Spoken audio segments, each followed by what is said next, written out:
sudah melebihi pukul 1 yang dari pukul 1 yang telah disepakati, kami menyerahkan kepada Bapak Ari untuk bisa memulai, mungkin bisa dimulai dengan memperkenalkan diri, waktu dan tempat kepada Bapak Ari, kami persilahkan. Baik, terima kasih Pak Doni atas waktunya. Ya. Baik, Bapak Ibu, Assalamualaikum warahmatullahi wabarakatuh. Waalaikumsalam warahmatullahi wabarakatuh. Mohon izin memperkenalkan diri. Nama saya Ari Patria Suri Ashar. Saya kebetulan sebagai dosen di Universitas Muhammadiyah Tangerang. Selain itu saya juga memang praktisi IT gitu ya. Jadi memang menggeluti bidang IT. Mungkin itu sih introducing saya. Namun kalau bicara tentang materi yang akan saya sampaikan hari ini tentang e-learning itu,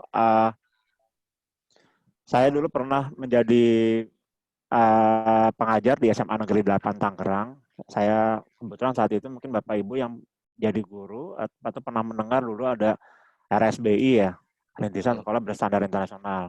Yang salah satu syaratnya itu harus menggunakan e-learning. Saat itu platformnya Moodle dan juga pendidikan program administrasi sekolah. Kalau teman-teman yang pernah jadi guru dan pernah mendengar dengan istilah-istilah itu, pasti teman-teman sekolahnya RSBI atau SSN gitu kan, standar nasional. Ya. Ini mohon izin, Mas, apakah materinya saya yang men-share atau? Kalau Bapak mau lebih nyaman waktunya, saya serahkan pada Bapak untuk meng-share. Artinya bisa share langsung, Pak. Sebenarnya saya sudah menyimpan, tapi kalau Bapak lebih komunikatif, bisa maju mundur gitu ya, lebih enak. Apa harus tergantung saya? Monggo, silahkan Pak langsung pakai untuk share langsung lewat dari Bapak juga tidak apa-apa, Pak. Gitu. Baik. Ini materinya. Mohon izin, saya yakin di sini banyak praktisi-praktisi yang sudah mumpuni, tapi ini saya sekedar sharing karena ketika panitia menghubungi saya, saya juga melihat beberapa teman-teman guru atau pengajar yang agak bingung dengan memilih beberapa platform e-learning di masa pandemik ini. Dulu sebelum ada pandemik ini kan sebenarnya e-learning ini sudah dibiasakan di UT ya mungkin ya, di Universitas Terbuka, lalu juga diterapkan juga di Unpam. Nah, di Muhammadiyah sendiri, Muhammadiyah Tangerang itu sudah menerapkan dari setahun yang lalu. Namun ketika masa pandemi ini berlangsung, semuanya tiba-tiba menggunakan ini dan harus bisa dari level SD sampai level perguruan tinggi. Namun pertanyaannya adalah kira-kira platform apa yang akan mudah digunakan? Maka saya bicaranya ke situ gitu kan. Saya bicaranya ke situ karena banyak juga teman-teman guru di beberapa forum guru yang saya juga ada di dalamnya. Mereka bingung nih memilih platform apa nih gitu kan, yang memang harus digunakan gitu kan. Maka saya akan membahas beberapa platform online learning yang ada. Jadi nanti pilihannya diserahkan kepada Bapak Ibu, lalu teman-teman dalam menggunakannya. Di sini ada Zoom Cloud Meeting, ya. Ada Zoom Cloud Meeting, lalu juga ada Google Classroom, ada Moodle, ada Edmodo, ada Google Form, ada email dan WhatsApp. Ini semua adalah beberapa platform online learning yang digunakan beberapa waktu sekarang ini yang menjadi tren. Mungkin yang sekarang juga kita gunakan adalah Zoom Cloud Meeting, yang juga sempat terkena imbas isu negatif yang masalah isu security lah gitu ya. Nah, lalu pertanyaannya adalah apakah yang tepat yang digunakan saat pandemik ini? Nah, kita akan bahas. Pertama adalah Zoom Cloud Meeting. Ini ada kelebihan dan kelemahannya. Kalau saya melihatnya ini setiap aplikasi itu pasti ada kelebihan ada kekurangannya karena buatan manusia pasti ada kelebihan dan kekurangannya dan kita kira-kira seperti apa kita nanti akan menggunakannya. Kelebihannya yaitu paket gratis 40 menit untuk jumlah peserta di bawah 100. Biasa bisa menggunakan meeting one on one, artinya peer to peer. Inilah yang membuat Zoom itu jadi ringan gitu ya. Jadi tidak berat seperti misalkan let's say seperti Skype dan apa ya yang lain gitu ya. Ada juga Skype, ada Google Meet mungkin, ada juga Microsoft Teams gitu ya. Nah, ini bisa sharing screen dan chatting gitu ya. Nah, kelemahannya keamanan Zoom ini dirancang belum terlalu besar karena memang Zoom ini baru sebuah perusahaan kecil asli dari Tiongkok gitu ya. Tapi dia berkantor di Amerika. Makanya kalau kita mengakses Zoom ini kan ada zoom.us gitu. Ya, betul. Nah, ini Zoom Cloud Meeting. Lalu ada juga Google Classroom. Ini Google Classroom juga sama yang sekarang banyak digunakan. Dari sisi manajemen kelas, Google Classroom lebih rapi dibanding dengan media yang lainnya. Media sosial lain di Google Classroom ada menu classwork dan sebagainya. Dia menggunakan email Google saja gitu kan. Nah, selanjutnya adalah model. Nah, ini model yang kami menggunakan juga di mana di Unpam juga menggunakan ini. Kelebihannya sistem jaringan dan keamanan dapat diatur sendiri, ruang akses dapat diatur. Jadi ini sebenarnya bisa customize ya, bisa kita atur sendiri. Fiturnya selalu terupdate karena dia open source gitu ya. Nah, kelemahannya model ini kita butuh tenaga yang lain gitu kan, butuh tenaga ahli, bukan sekedar plug and play, tapi yang memang harus ada orang-orang yang mumpuni minimal mengerti tentang bahasa pemrograman atau CMS, sudah web design dan segala macamnya. Selanjutnya ada Edmodo. Edmodo ini kalau saya lebih mengatakan ini lebih mirip kayak Facebook, tapi dia lebih private.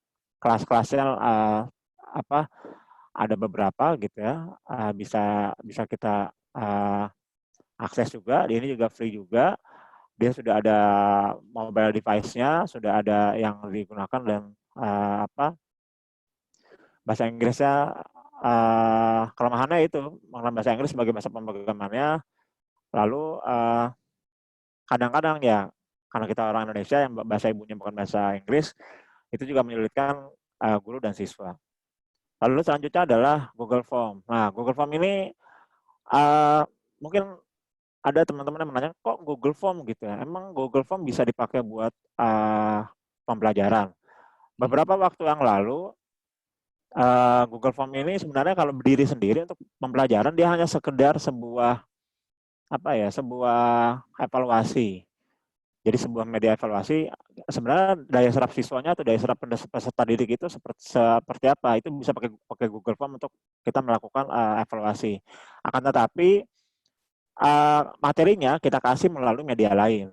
Jadi Google Form ini bisa melakukan itu dan memang dia bandwidth-nya tidak terlalu besar ya. Dia kapasitasnya tidak terlalu besar. Tinggal kita bisa melakukannya saja. Modulnya seperti apa? Wih, ini ada Bojonegoro Jawa, Pak. Hebat ini pertemuan ini berarti ya. Oke, selanjutnya ada email. Email itu, iya dari Jawa, Pak. Ya, Jawa Timur maksudnya. Bojonegoro, Jawa Timur. Ya. Siap. Ya, Oke. lanjut. Ya. Email itu semua orang sudah tahu, tergantung cepat, murah, praktis, aman, dan rapi. Kalau kelemahan ya semua juga tergantung dengan koneksi internet dan sebagainya. Tidak semua orang bisa menggunakan email, karena hari ini memang kalau kita lihat beberapa tipikal generasi, ada generasi X, Y, Z, Alpha, dan milenial, itu memang generasi yang baru dipaksakan mengenal dengan teknologi ini, jadinya agak sedikit terbata-bata dalam menggunakan teknologi, tapi sebenarnya sih bisa kalau ketika dipaksakan ya, atau dipaksakan untuk bisa. Lalu WhatsApp. Nah, WhatsApp ini menurut saya sangat-sangat murah dan sangat-sangat tidak terlalu berat kalau menggunakan bandwidth-nya. Maka yang tadi saya katakan, Google Form jika digabungkan dengan WhatsApp maka akan jadi pembelajaran yang murah meriah dan tidak memberatkan ke siswa. Hari-hari ini kan kita kadang-kadang memilih platform pembelajaran yang bagus, yang keren, tapi tidak memikirkan cost-nya bagaimana nih ke siswa. Kalau ketika siswa itu menggunakan aplikasi, lalu tiba-tiba dia harus beli paket data dan akan minta ke orang itu akan memberatkan juga kepada masyarakat di masa pandemi ini, apalagi kalau daerahnya sudah PSBB seperti di Kota Tangerang misalkan. Nah, ini makanya ketika kita menggunakan WhatsApp, kita bikin saja misalkan contoh ya, kita bikin sebuah WhatsApp group, WhatsApp kelas misalkan, lalu Bapak Ibu ngasih materinya di situ, teman-teman belajar, teman-teman baca, ketika ada pertanyaan bisa dilakukan dengan cara itu, lalu Ibu atau Bapak melakukan evaluasi dengan menggunakan Google Form. Nah, maka akan kelihatan kira-kira seperti apa, lalu kita akan bahas lagi seperti itu.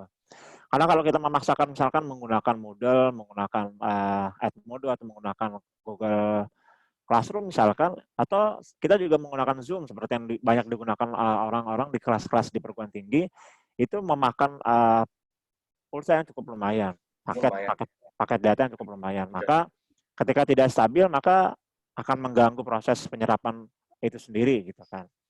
Nah, lalu yang mana yang akan kita gunakan? Nah, pertama kalau saya menyarankan gunakan aplikasi sesuai dengan topik atau bahasan yang dibutuhkan KBM. Seperti apa yang dibutuhkan? Lalu yang kedua, sebisanya menggunakan aplikasi yang ringan agar tidak memberatkan peserta didik. Jadi bukan masalah canggih atau tidak, atau bagus atau tidak, tapi bagaimana sekarang ini kita memilih sebuah teknologi yang platformnya memang memudahkan dan ringan, agar peserta didik kita itu tidak keberatan dengan aplikasi yang kita gunakan. Nah, kami sudah melakukan beberapa riset, contoh tentang telekonferensi gitu ya. Kalau misalkan ada di antara kita yang mengatakan bahwa kalau daring itu mesti telekonferensi, itu banyak sekali aplikasi, jadi kita jangan terfokus juga ke Zoom, ada Zoom, ada Webex, ada Skype, ada Microsoft Teams. Apalagi kalau kita pakai Microsoft Teams itu, kalau Bapak Ibu punya akun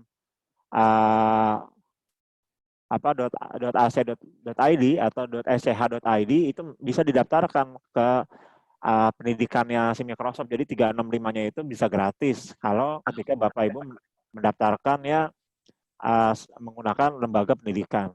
Apalagi di masa pandemik ini semua kemudahan-kemudahan itu banyak juga di-share. Itu mungkin materinya Pak, saya tidak terlalu banyak ya karena saya lebih suka kita diskusi karena hal ini kan hal-hal yang kita lakukan biasanya ketemu di lapangan tuh tidak sama loh dengan teori gitu kan. Betul Pak, betul. Mungkin itu. Terima kasih. Assalamualaikum warahmatullahi wabarakatuh. Terima kasih Pak Ari atas sharingnya. Sebelum kita beranjak ke pembicara kedua, mungkin kita sedikit ngobrol saja Pak. Ini kira-kira dalam konteks seperti ini kan, pandemik ini kan masyarakat, khususnya institusi sekolah ini kan dipaksa Pak ini untuk beralih ke beralih ke menggunakan teknologi ini Pak. Ini kalau untuk konteks Indonesia Pak, menurut Bapak sebagai pengamat ya, pelaku yang bersinggungan dengan teknologi, itu kalau untuk Indonesia pada umumnya itu sebaiknya pakai platform apa Pak? Yang kira-kira bisa mengakomodasi banyak kalangan lah gitu. Kalau mungkin Zoom ini kan mungkin kalangannya mungkin karena seperti tadi disampaikan makan datanya banyak dan sebagainya, ini kan mungkin hanya tempat-tempat yang infrastrukturnya baik dan cukup mencukupi dananya gitu. Kalau untuk konteks Indonesia sendiri, menurut Bapak apa Pak nih? Boleh cerita Pak? Ya, kalau menurut saya ketika waktu itu saya ke Bangkok ya, itu saya lihat biaya komunikasi di sana murah. Iya. Di kita masih mahal. Lalu ketika saya tanya kepada IT di sana, ternyata yang mendesain itu orang Indonesia. Orang Indonesia yang mendesainnya. Jadi saya pikir masalah di Indonesia itu ya masalah political will-nya saja sih Mas, gitu ya. Jadi melebar. Kalau misalnya ditanya mana yang lebih efektif, itu tadi PowerPoint yang paling akhir yang saya katakan. Kira-kira mana yang Bapak Ibu pengen sampaikan. Jadi materinya itu yang tersampaikan ke siswa itu apa? Misalkan saya mau menyampaikan tentang materi tentang Pancasila misalkan. Bapak Ibu bisa meng-share PowerPoint Bapak atau artikel Bapak atau materinya, teorinya melalui WhatsApp misalkan. Lalu kalau mereka sudah baca, kasih waktu berapa jam atau berapa menit gitu untuk baca, mereka lalu kita tes melalui Google Form. Nah itu lebih ringan, Memang jadi lebih ringan bagi siswa, tapi agak lebih berat kepada pengajarnya gitu kan. Karena kan dia harus membuka Google Form, harus buka ini, buka itu gitu kan. Tapi menurut saya itu lebih baik daripada siswa gitu kan. Nah, lalu yang kedua kan pasti nanti ada pertanyaan, tapi kan Pak budaya literasi kita kan lemah gitu kan.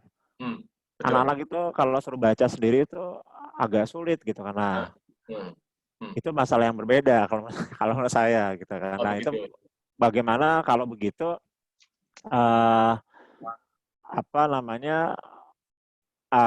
kita harus menggunakan, kita kasih materinya, lalu beberapa menit kita bisa menggunakan telekonferensi untuk mengukur apa ada yang mau ditanyakan atau tidak gitu kan. Sedikit ini Pak, jadi kan kadang-kadang problemnya dengan cara seperti Bapak itu mungkin efektif ya, lebih murah. Tapi kan terkadang kita menghadapi juga beberapa siswa atau mahasiswa begitu yang tipikalnya itu kan ada fast learner ya, cepat belajar, ada yang rada-rada lambat gitu Pak ya. Jadi ketika harus berpindah pada platform-platform yang berbeda seperti yang Bapak sarankan tadi, itu terjadi kegagapan gitu, gagap gitu. Waduh, gimana gitu. Ya memang bagusnya dia akan dipaksa belajar ya. Tetapi mencermati ini mungkin obrolan saya nggak valid ya, perlu di riset. Tetapi saya sering melihat tipikal dari mahasiswa atau siswa di Indonesia, nggak semua ya, perlu riset. Itu kan kadang-kadang minta disuapin gitu loh. Maunya jadi gitu, tinggal duduk manis gitu, semuanya tersaji beres gitu. Nah ini padahal di sisi lain untuk bisa menyerap dengan maksimal kan terkadang semacam gonta-ganti ini ya, gonta-ganti apa semacam platform ya. Oh habis ini biar ini itu. Bisa jadi misalnya pakai Zoom gitu, yang bisa dia katakanlah kameranya tidak di ini gitu. Dia mau tiduran gitu atau tertidur pun kita sebagai ini nggak ngerti gitu loh. Cara mengukurnya kan juga kadang-kadang ini contoh saja, contoh case ya. Setiap ini punya case by case-nya gitu. Itu mestinya menjadi penelitian yang menarik ya Pak. Artinya gini, dalam kondisi seperti ini kalau diperkirakan jangka dari COVID lama bakal ini ya, bakal pembelajaran seperti ini mau nggak mau akan menjadi andalan gitu. Pastinya akan perlu kita temukan cara-cara yang efektif gitu, yang lebih efisien, yang kira-kira para siswa atau mahasiswa lebih cepat mengerti. Begitu Pak ya? Gimana Pak? Atau Bapak ada pendapat lain itu tentang ini Pak Ari? Ya, kalau pengalaman menggunakan Zoom lalu mahasiswa atau ya saya akan mengajar di perguruan tinggi, mahasiswa itu bukan hanya tiduran Pak. Kadang-kadang tuh pakaiannya juga tidak pas karena kan memang mereka di rumah ya. Kadang-kadang pakai kaos oblong, pakai sarungan gitu kan. Kadang-kadang juga gitu ya, Pak, ada yang pakai pakaian rumah tapi tiduran di kamar gitu kan.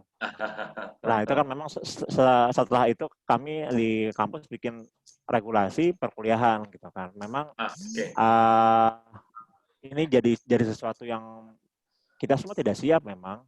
Artinya kan memang kan tadinya kita bicara secara konvensional lalu tiba-tiba secara digital seperti ini.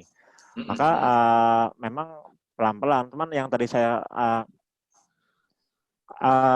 kalau makanya di kampus atau di sekolah mesti disepakati dengan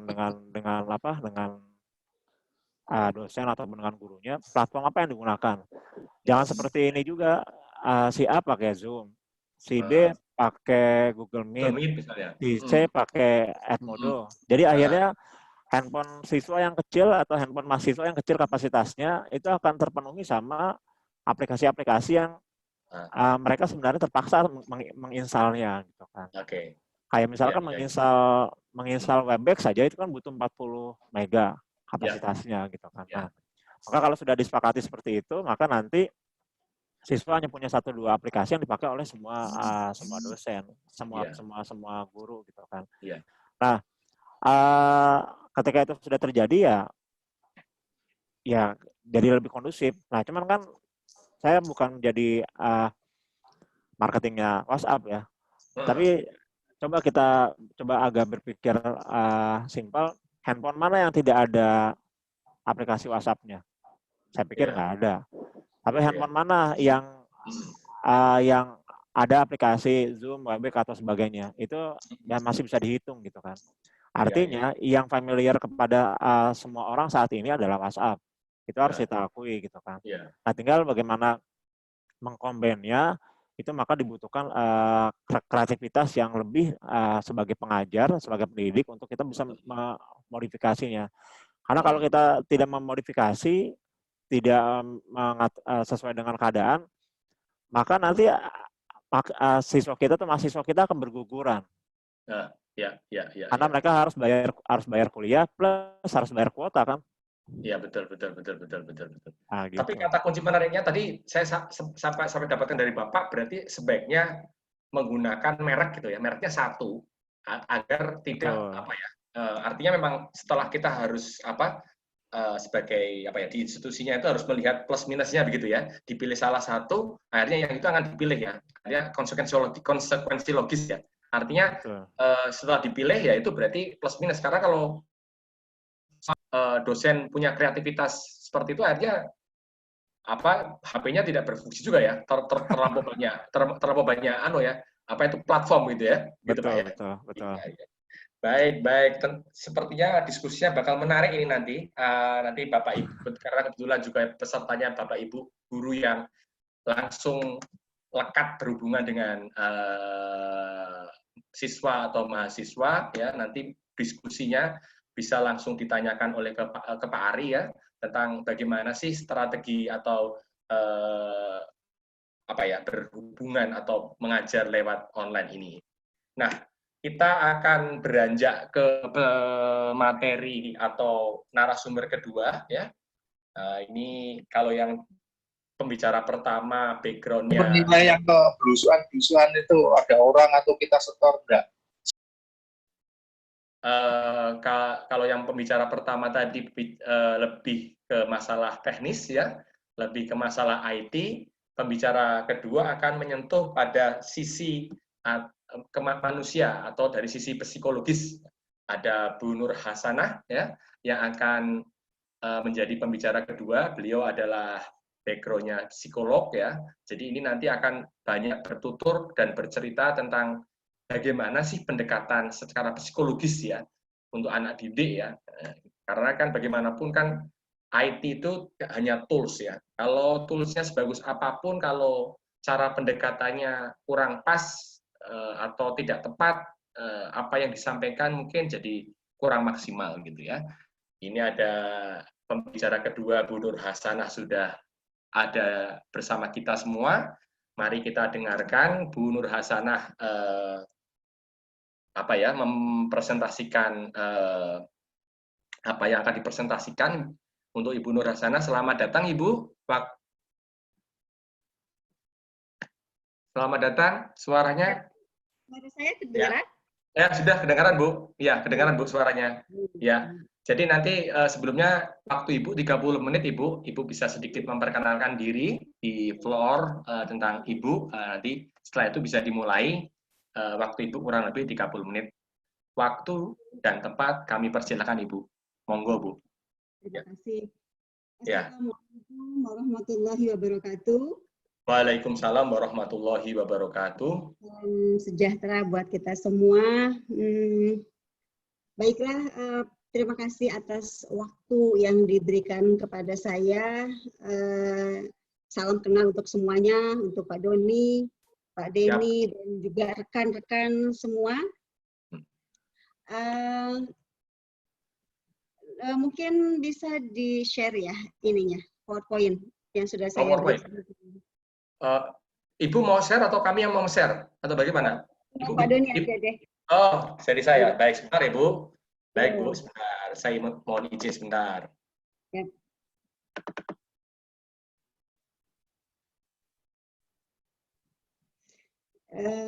Ya, sambil nunggu Pak Doni ya. Ya, bisa perkenalan diri dulu Bu. Silakan Bu. Ya, tadinya saya mau perkenalkan dirinya juga ada di slide sana, tapi nggak apa-apa. Sambil nunggu Pak Doni, kita berkenalan dulu. Perkenalkan, nama saya Nur Sudah ada Hasan. Bu. Oke, baik. Yep.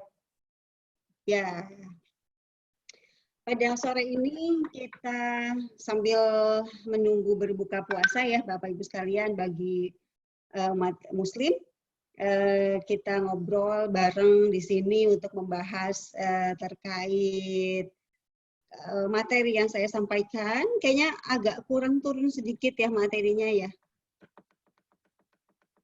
Belum. Oh, gimana Bu? Oke. Ya. Oke deh, nggak apa-apa. Kita akan membahas tentang pembelajaran mandiri ya untuk anak-anak kita di rumah, anak-anak kita juga anak-anak didik kita di rumah terkait school from home di mana wabah atau pandemi COVID.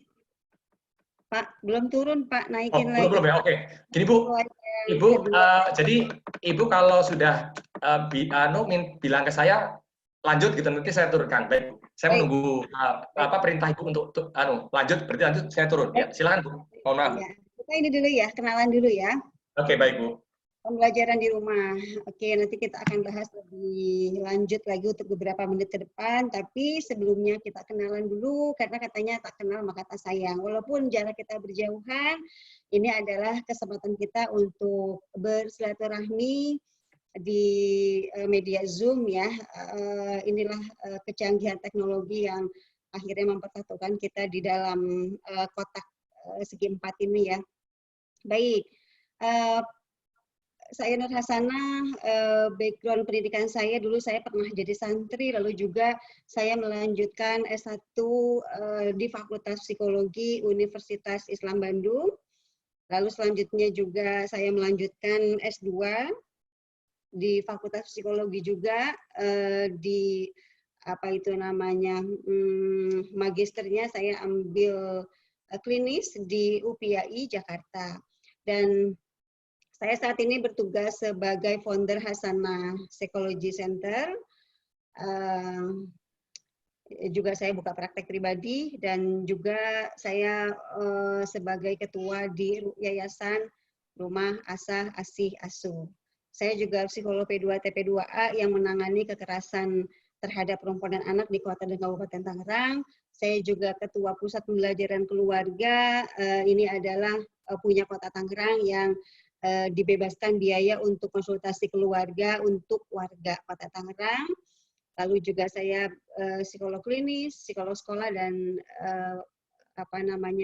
seringkali mengisi acara parenting. Next, Pak Doni. Next. Baik Bu, baik. Saya lanjutkan. Waktu saya 30 menit dari sekarang. Ya kurang lebih Bu. Ya silakan Bu. Penyebaran virus corona ya atau coronavirus disease COVID-19 yang cenderung terus meningkat jumlahnya kalau kita perhatikan tuh di beberapa informasi. Jadi di Kota Tangerang aja sudah 1.000 lebih ya. Dan ini menyebabkan bertambahnya penderita dan juga menimbulkan korban jiwa sehingga pemerintah membuat aturan untuk setiap warga mengharuskan berada di rumah, berdiam di rumah. Next. Oh, baik Bu. Nah, ini ya. Jadi pandemi COVID-19 ini berdampak pada kehidupan semua keluarga di seluruh dunia.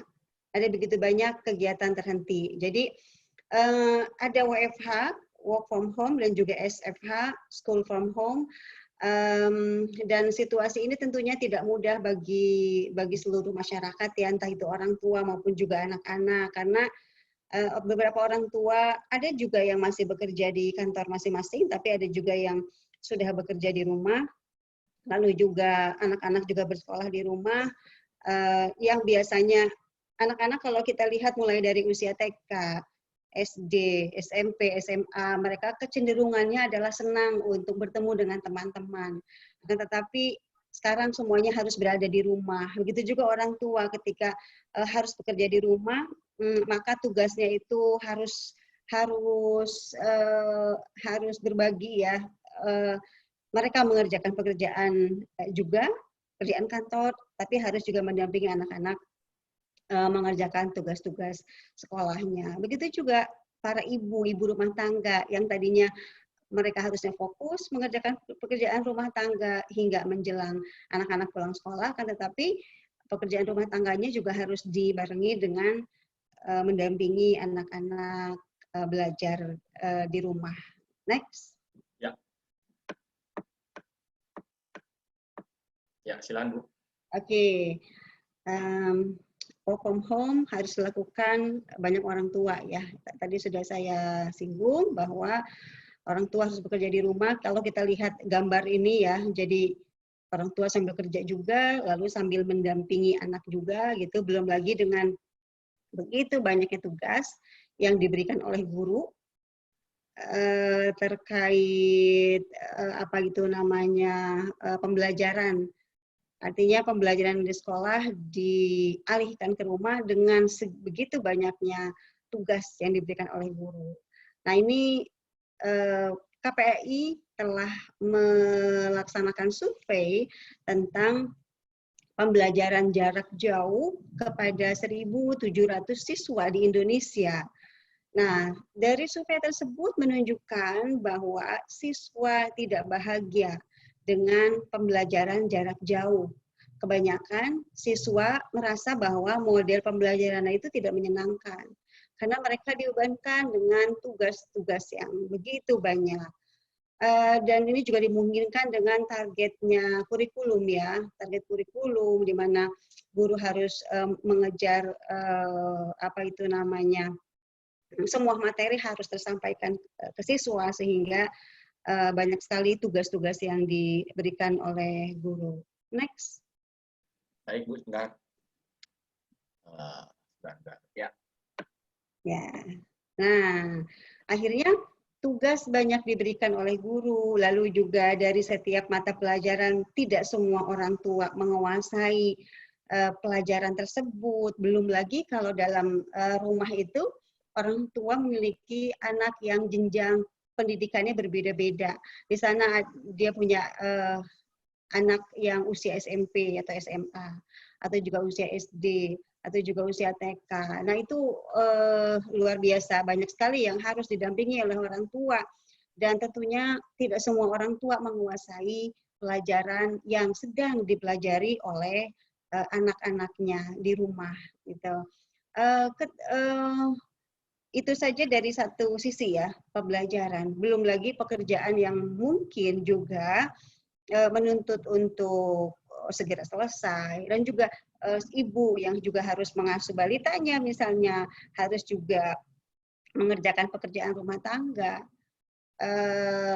Lalu juga di masa COVID ini kita semua tahu bahwa perekonomian semua sedang mengalami juga permasalahan ya. Jadi kompleks sekali permasalahan yang ada di rumah. Bahkan di beberapa penelitian di dalam maupun di luar negeri banyak sekali terjadi kekerasan dalam rumah tangga terkait apa itu namanya stay at home ya, semuanya berada di rumah dan mengerjakan tugasnya masing-masing dan juga beberapa kali harus saling berbagi tugas.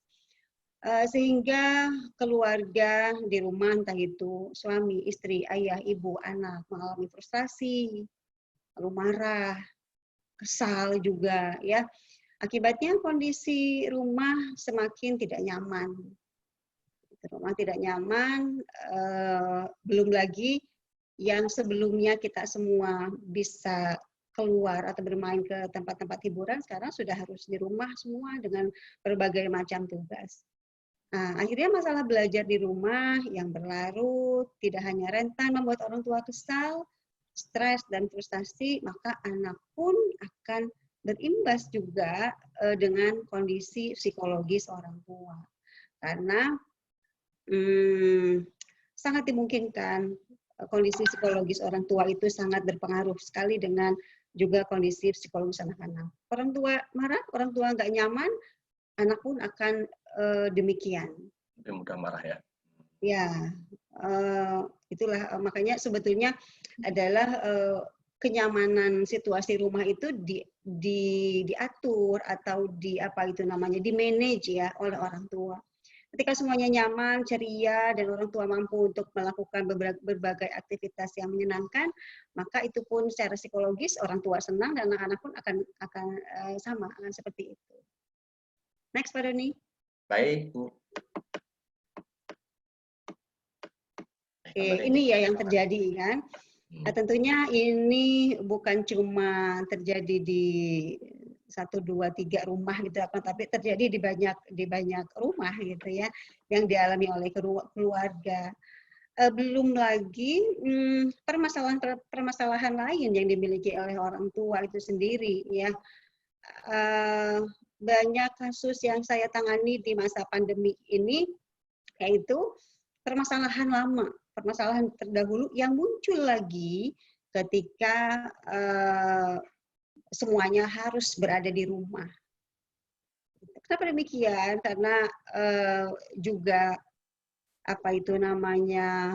yang tadinya setiap orang itu melakukan self care mungkin atau misalnya melakukan jalan bersama teman dan lain sebagainya, sekarang semuanya harus hanya di rumah saja, sehingga banyak sekali muncul permasalahan. Contoh, ada satu keluarga yang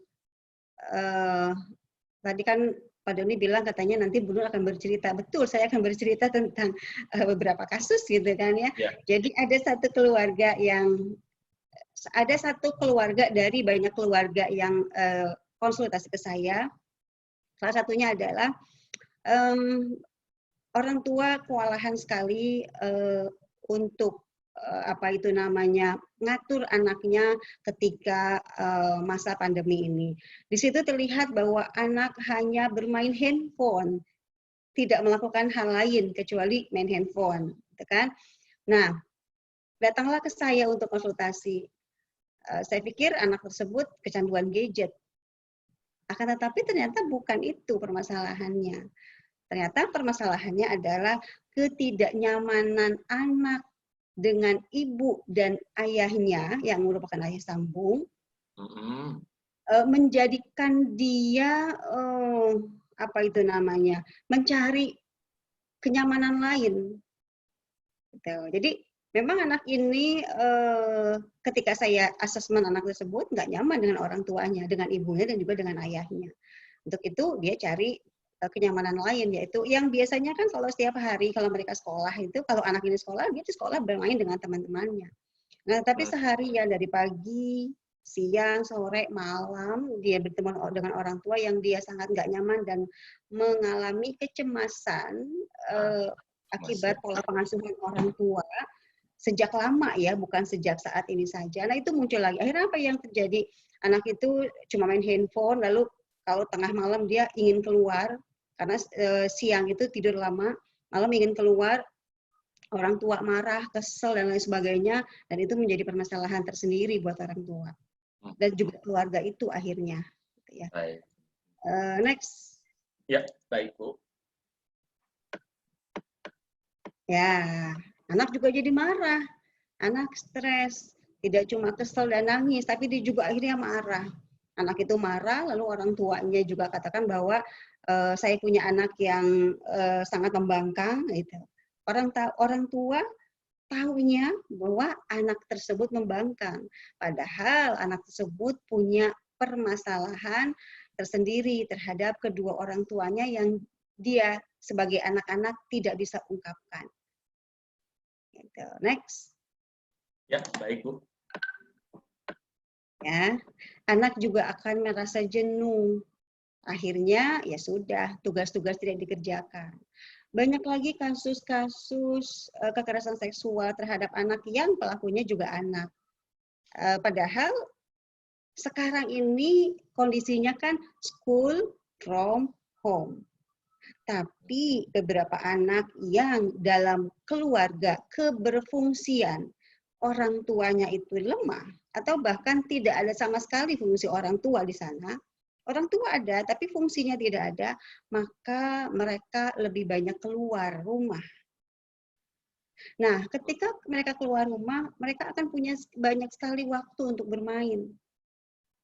Permasalahannya, dari beberapa kasus yang saya tangani, bermainnya itu bermain negatif, gitu ya.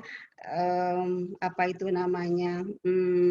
Kalau yang sudah remaja, misalnya mereka berpacaran, gitu, lebih leluasa lagi karena waktunya panjang. Nah, akhirnya terjadilah hal-hal yang menjurus kepada perilaku negatif ya dari peristiwa tersebut, gitu.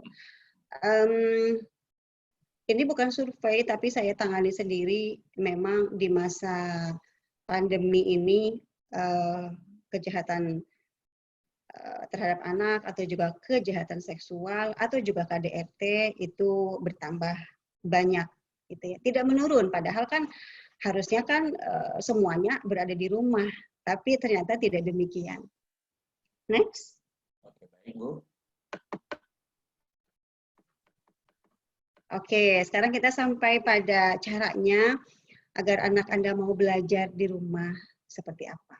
Next.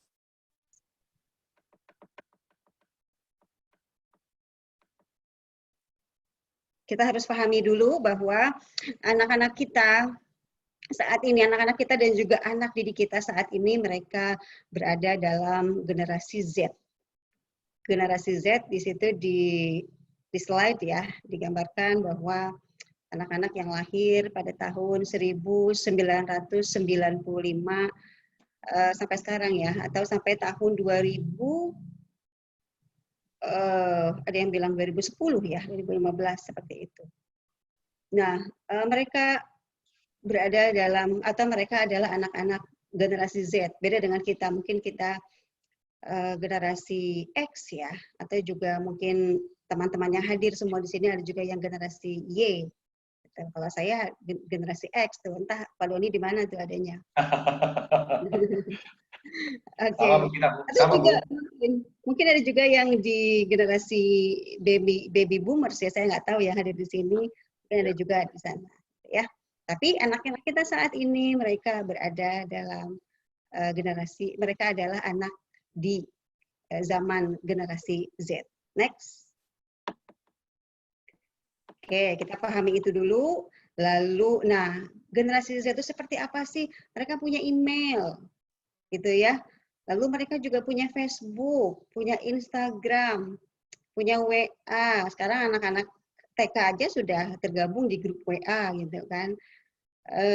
Mereka punya Line, punya Twitter juga, gitu kan. Mereka sudah bisa upload di YouTube atau juga bikin status-status di Instagram, gitu, seperti itu.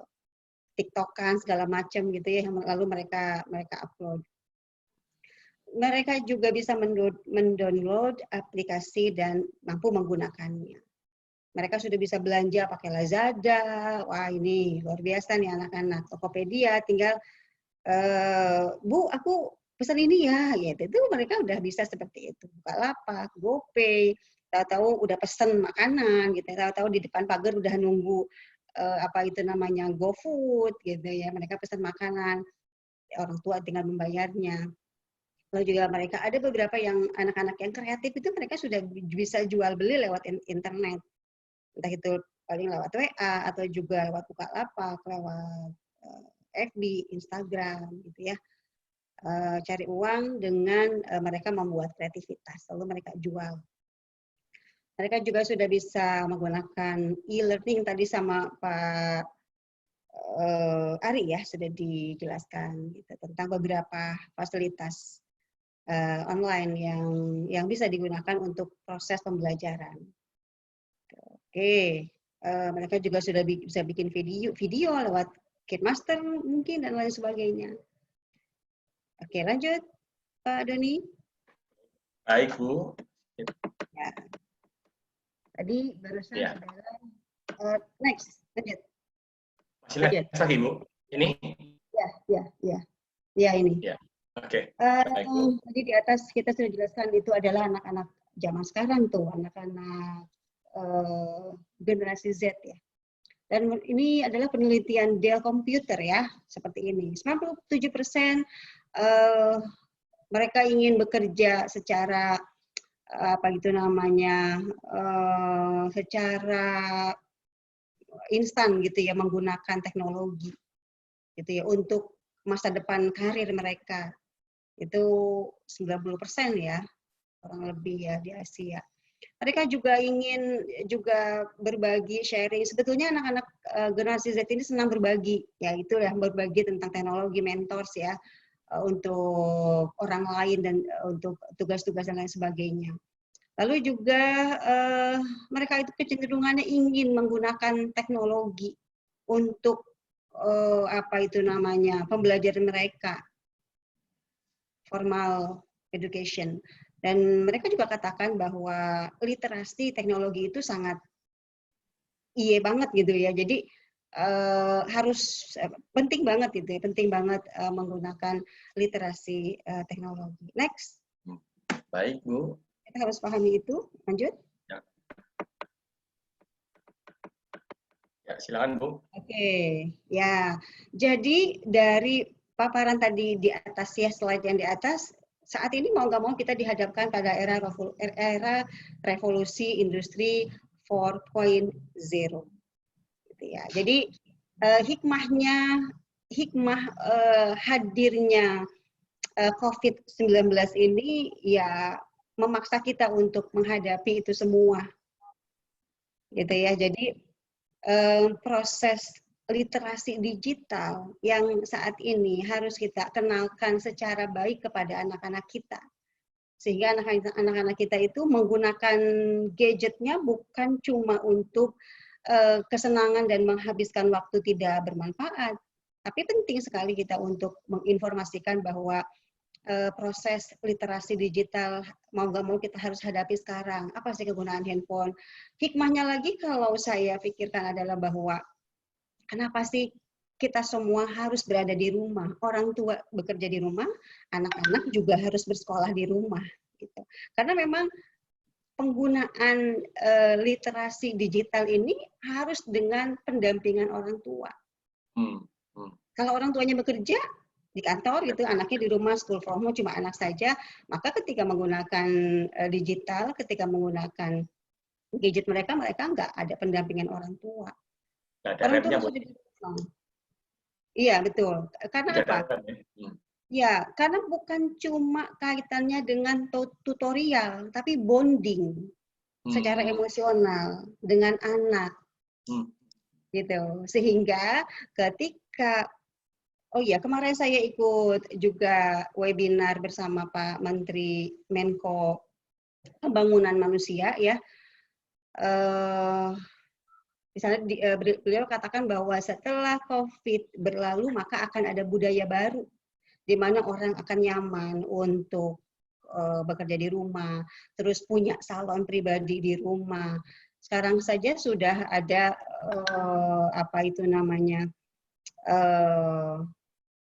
medicine secara online ya, gitu. Jadi telemedicine, orang bisa konsultasi ke dokter lalu nanti dapat obat dan lain sebagainya seperti itu. Nanti dimungkinkan akan ada budaya baru seperti itu. Jadi negatifnya mungkin nanti orang akan lebih sendiri-sendiri ya. Nah makanya keberadaan orang tua di rumah, gitu ya, untuk menghaluskan perasaannya secara manusiawi, gitu ya. Lalu kedua adalah ketidakmampuan orang tua untuk memiliki gawai. Masih ada masyarakat kita yang seperti itu. Jadi ini kendalanya di sini. Lalu tidak semua orang tua paham teknologi, ya.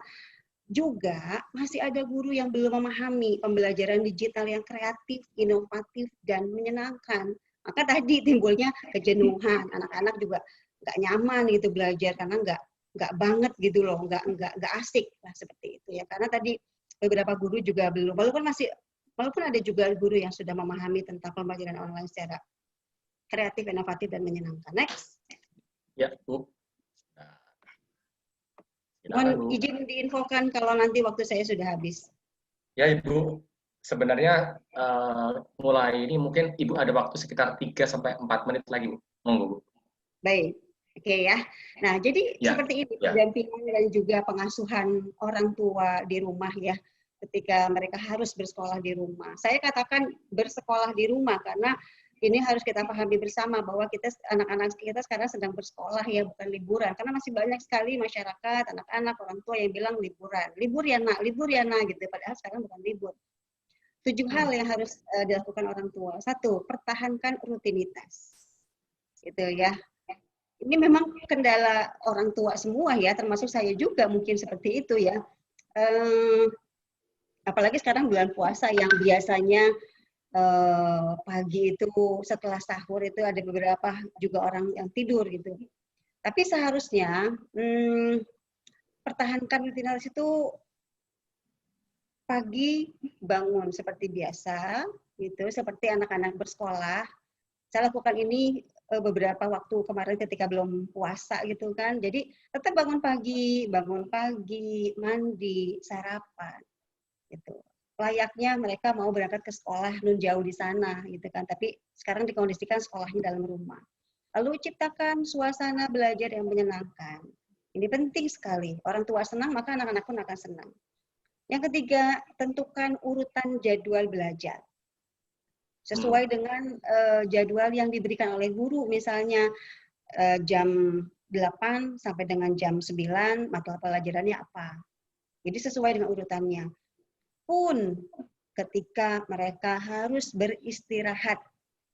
Ya, misalnya jam 10 istirahat. Ini kalau misalnya sekolahnya full day, mungkin sampai jam 2 atau jam 3, tapi kan biasanya cuma sampai jam 12 ya. Seperti itu biasanya.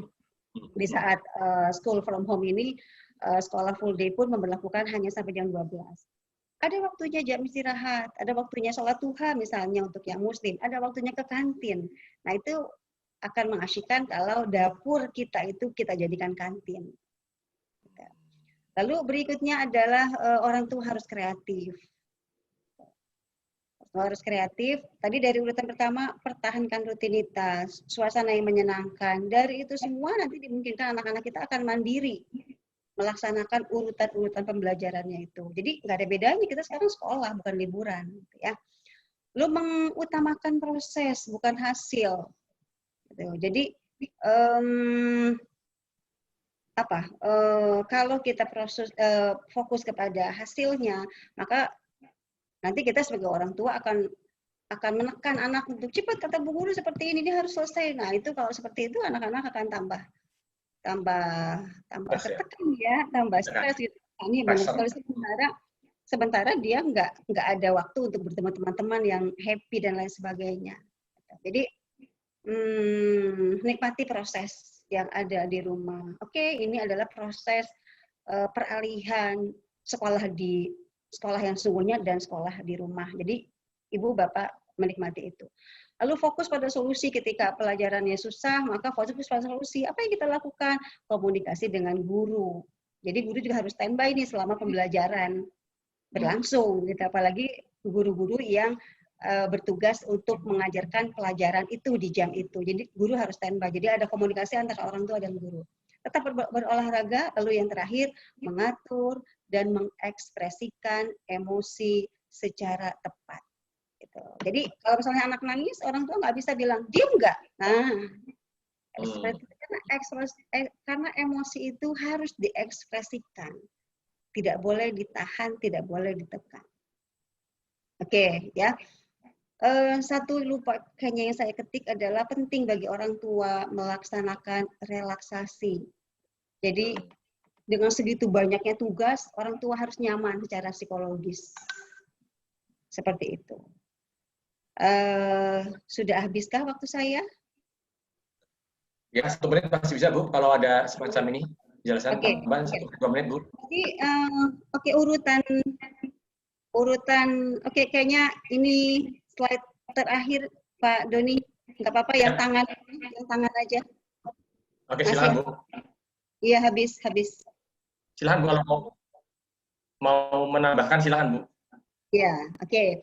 Dari urutan tadi yang saya sampaikan ke teman-teman semua, bahwa intinya adalah kita sebagai orang tua dan juga guru ya tentunya ya, ciptakan suasana pembelajaran yang nyaman, lalu tularkan emosi positif kita kepada anak-anak kita.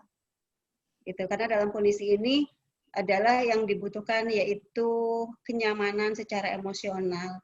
COVID-19 berdampak kepada masyarakat itu secara psikologis 80%. Ya, jadi 20% itu berdampak secara fisik ya. Tapi secara psikologis lebih besar dampaknya yaitu 80%, karena di mana beberapa orang cemas dan takut akan bahaya COVID tersebut, lalu juga mereka harus berdiam diri di rumah, lalu juga secara ekonomi kita semua kena berimbas ya secara ekonomi ya, dan lain sebagainya. Itu saja mungkin Pak Doni, nanti mungkin akan lebih luas lagi di sesi tanya jawab. Terima kasih sekali Ibu Nur Hasanah atas sharingnya Ibu, menarik sekali ya. Yang disampaikan tentang aspek pendekatan psikologi approach ya. Mungkin sebelum kita membuka sesi tanya jawab, mungkin dari paparan Ibu saya jadi semakin yakin bahwa sehebat teknologi pun tetap ada the man behind the gun-nya itu kan tetap manusia gitu ya. Jadi memang perlu disentuh juga gitu. Walaupun tools-nya baru, tools-nya sophisticated, tetap kalau manusianya tidak kena ya, tidak tersentuh, tidak touch ya, mungkin menjadi bermasalah ya. Ini juga saya sudah menemukan data anak-anak yang kekinian gini ya. Dulu waktu ini contoh saja, misalnya saya kalau dulu di kampus itu misalnya melihat dosen itu ya kita duduk manis gitu ya, menulis gitu ya. Kalau saya mengajar sekarang ini semua gadgetnya jalan semua, ini sudah ajar sampai mereka sudah pegang HP semua yang bisa mengakses kemana-mana. Artinya memang zamannya sudah berbeda ya. Dan ada juga yang bercerita bahwa ada riset mengatakan bahwa mahasiswa sekarang, anak-anak sekarang ini yang anak-anak milenial ini melihat gambar itu hanya akan melihat 4-5 detik. Kalau itu menarik, baru akan dia meneruskan. Lebih dari itu, leave it. Artinya dia tidak akan meneruskan. Ini kan menjadi tantangan juga buat para guru, buat para pendidik. Ya, kalau mengajarnya dianggap ya dalam tanda petik membosankan bagi para generasi Z tadi ya, yang Ibu sampaikan tadi, bisa kita ditinggal Bu ya, kurang lebih seperti itu Bu ya. Gitu. Nah, berkaitan sedikit pertanyaan Bu tentang kecemasan ini Bu ya. Ini kan kecemasan orang tua anak-anak ada di rumah ini kan diantaranya kan kita harus berhadapan dengan pelajaran-pelajaran yang sudah lama tidak pernah kita dapatkan ya, dan mungkin sekarang juga ada pembaruan begitu, sehingga kadang-kadang di samping kita mungkin masih harus rapat secara online gitu ya di kantor gitu ya, misalnya work from home-nya itu jalan, kita masih harus menghadapi pertanyaan-pertanyaan yang dulu hanya kita dengarkan ketika sudah pulang kantor gitu. Itu menurut Ibu sendiri cara yang bijaksana bagaimana Ibu ya pendekatan maksudnya agar anak tetap nyaman gitu, kita juga bekerjanya sebagai orang tua tetap bisa menjalankan kewajiban kita gitu. Mungkin ada Ibu komentar atau penjelasan tuh menurut pengalaman Ibu. Iya Pak Doni, terima kasih.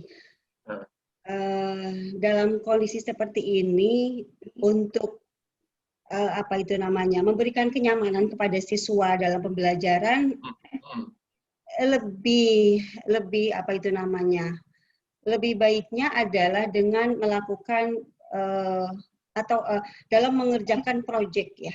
Jadi mengerjakan proyek, terus juga mungkin juga daily activity gitu ya, keseharian. Jadi guru memberikan tugas itu kepada anak-anak yang nantinya mungkin akan disampaikan dalam bentuk cerita. Kalau tadi Pak siapa itu namanya?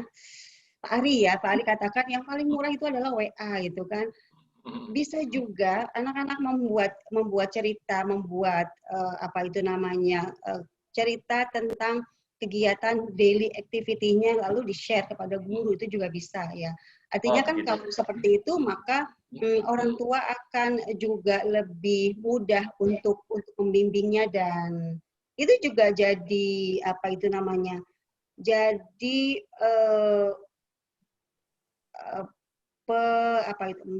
pemodelan pola asuh baru bagi orang tua, apalagi orang tua yang setiap hari sebelum COVID ya tidak ada di rumah. Baik, oh begitu. Nah, saat ini ketika daily activity itu diadakan, diberikan oleh guru, maka ada orang tua di rumah yang mendampingi.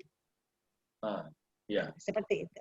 Begitu ya. Tetapi kalau kondisi orang tua juga sedang pressure gitu ya, dalam artian pressure itu dalam arti begini. Kadang-kadang kan misalnya dua-duanya bekerja gitu, tetap boleh bekerja di rumah, tapi beberapa PR yang biasanya dikerjakan di kantor dikerjakan di rumah begitu ya, karena memang ada kondisi seperti ini ya kadang-kadang perlu adjustment juga buat orang tuanya sendiri ya. Mungkin ada tips dari Ibu ya. Bagaimana untuk orang tua, kalau tadi tipsnya banyak untuk orang tua untuk anak-anak, bagaimana tips orang tuanya sendiri, bagaimana tuh kalau seperti itu? Baik, kalau untuk orang tua, ibu dan ayah, kalau memang keduanya masih ada, ibu dan ayah, maka berbagi tugas. Oh, berbagi tugas ya Bu ya. Sharing tugas. Atau misalnya ketika ayah yang harus melakukan pekerjaan yang tidak boleh ditunda, maka ayah katakan kepada, atau suami katakan kepada istri, saya mau fokus untuk beberapa jam, gitu. Jadi urusan rumah tangga kamu, gitu lah. Jadi seperti itu, dan itu penting sekali dilakukan sharing pekerjaan itu. Dan kedua belah pihak harus juga menjalin komunikasi yang baik sehingga terjadilah penugasan yang baik. Oh baik, menarik sekali pemaparan dari Ibu Nur Hasanah. Terima kasih atas banyak masukannya ini. Nanti kita akan segera buka sesi pertanyaan. Ini sepertinya dari chat yang saya dapatkan listnya cukup banyak pertanyaan ini, baik untuk Pak Ari dan Ibu Nur Hasanah. Karena waktu kita sekitar selesai jam 3 lebih atau sedikit ya, sekitar 3:30 maksimal. Mohon maaf tidak semua pertanyaan bisa dibacakan, tapi saya coba untuk saya bacakan Ibu, Pak Ari juga dan Ibu Nur Hasanah. Pertanyaan pertama yang ada ini adalah dari sebentar.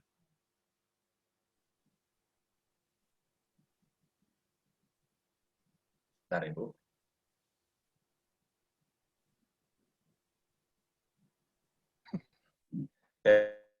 Dari Bapak Endie Taufik ya. Pertanyaan begini, bagaimana caranya agar media pembelajaran dengan e-learning benar-benar bisa efektif? Saya dosen akuntansi, mencoba membuat audio, Zoom, dan lain-lain. Ternyata masih banyak keluhan siswa yang lebih mudah jika tatap muka. Ini bisa saya ulangi Bu ya, jelas Bu ya. Jadi ini dari dosen akuntansi Bu, pembelajaran lewat audio dan Zoom-nya terasa tidak merasa bahwa siswanya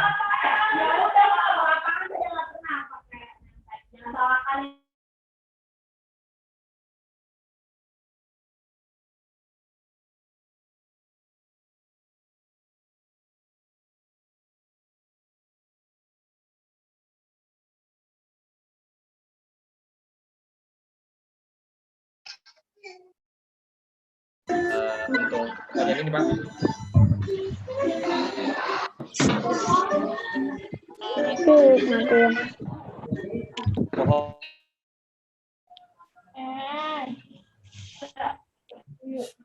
Akan untuk Pak Ari dulu kali ya, untuk bisa menjawab Pak Ari. Silakan Pak Ari, dari dosen yang berbackground Pak Endie Taufik ya, basicnya akuntansi. Ya, silakan Pak. Untuk Bapak teman host, untuk Pak Ari mikrofonnya bisa dibantu. Bisa diulang Pak? Ya, jadi pertanyaannya begini Pak, bagaimana caranya media pembelajaran dengan e-learning ya benar-benar bisa efektif? Saya dosen akuntansi mencoba membuat audio ya, Zoom dan lain-lain, tapi ternyata masih banyak keluhan Pak dari siswanya yang merasa lebih mudah dengan tatap muka. Dari segi dari perspektif teknologi bagaimana ini Pak? Bapak punya jawaban untuk masalah ini Pak? Monggo Pak. Oke. Yang pertama, ini maaf nih saya ngasih masukan ke teman-teman panitia. Sebenarnya hostnya itu seharusnya itu ada co-host ya. Jadi bisa yang mengendalikan itu bisa 2 atau 3 orang gitu kan. Jadi ini buat next meeting lah. Ya, terima kasih masukannya, baik. Ya. Semuanya juga berharap ada tatap muka karena proses pendidikan itu kan kalau menyambung tadi dari Bu Nur Hasanah bahwa ada sisi-sisi psikologi di situ gitu kan. Tatap muka itu wajib. Cuman kan permasalahannya adalah kita kan dipaksa untuk tidak bisa tatap muka karena ada pembatasan sosial gitu kan. Jadi kalau misalnya Ibu atau Bapak mengatakan tidak nyaman menggunakan e-learning terus atau tidak nyaman menggunakan media digital, memang iya, saya juga sama menggunakan, lebih nyaman tatap muka gitu kan. Tapi permasalahannya adalah ketika memang kondisinya tidak memungkinkan itu, kita harus bagaimana kan gitu. Kita harus bagaimana. Nah, maka kalau akuntansi itu atau pembelajaran berbasis akuntansi, saya kurang paham juga ya. Cuman kalau misalnya menggunakan tabel-tabel gitu ya mungkin bisa menggunakan seperti Office 365 atau bisa menggunakan media-media yang bisa di-share gitu kan. Cuman bolak-balik memang akses internet itu dibutuhkan. Tadi ketika saya lihat beberapa chat itu, ini bagaimana dengan paket data, misalkan tidak semua daerah itu mudah masalah akses teknologi itu karena itu juga permasalahan yang harus kita pikirkan sama-sama karena memang kalau sistemnya sinkronus asinkronus gitu ya komunikasinya antara dua belah pihak si pendidik dan si peserta didik ya memang itu butuh akses yang cukup besar gitu kan kayak gitu. Nah, namun kan kalau misalnya yang efektif yang bagaimana? Ya ibu kan bisa memberikan tugas setelah memberikan materi tentu saja. Atau kalau misalnya tidak bisa pakai Zoom, bagaimana? Ibu bisa merekam, lalu bisa Ibu lempar ke WhatsApp, jadi anak-anak menonton berkali-kali apa yang Ibu lakukan, tutorial gitu ya, seperti tutorial. Nanti setelah itu, baru kita kasih latihan. Makanya tadi dalam materi saya, pertimbangannya itu bukan masalah hebat atau tidaknya si materi itu, tapi bagaimana itu bisa efisien dan tidak memberatkan siswa. Gitu. Atau memberatkan mahasiswa. Jadi sistemnya pakai ini ya, bisa agar direkam ya Pak ya, biar berulang ya. Artinya karena mungkin bayangan saya ketika dulu saya mahasiswa ekonomi juga, ketika masih S1 ya itu dapat pelajaran akuntansi, itu kan kadang-kadang ini ya memakai angka-angka gitu Pak ya. Mungkin pakai Excel ya. Jadi mungkin kadang-kadang ini tahu-tahu kok jadi angkanya segini dari mana, ini mungkin perlu semacam tutorial gitu Pak ya. Jadi agar lebih mudah dipahami begitu Pak ya. Betul. Baik, terima kasih ke Bu Nur Hasanah ini sekarang. Kalau dari Bu Nur Hasanah, kalau pertanyaannya seperti itu, dari segi psikologisnya bagaimana Bu? Atau apa saran Ibu agar lebih efektif? Kalau dari dosen ini ada pertanyaan tadi yang dosen akuntansi tadi ini Bu. Dengan pertanyaan sama tadi. Silakan Bu.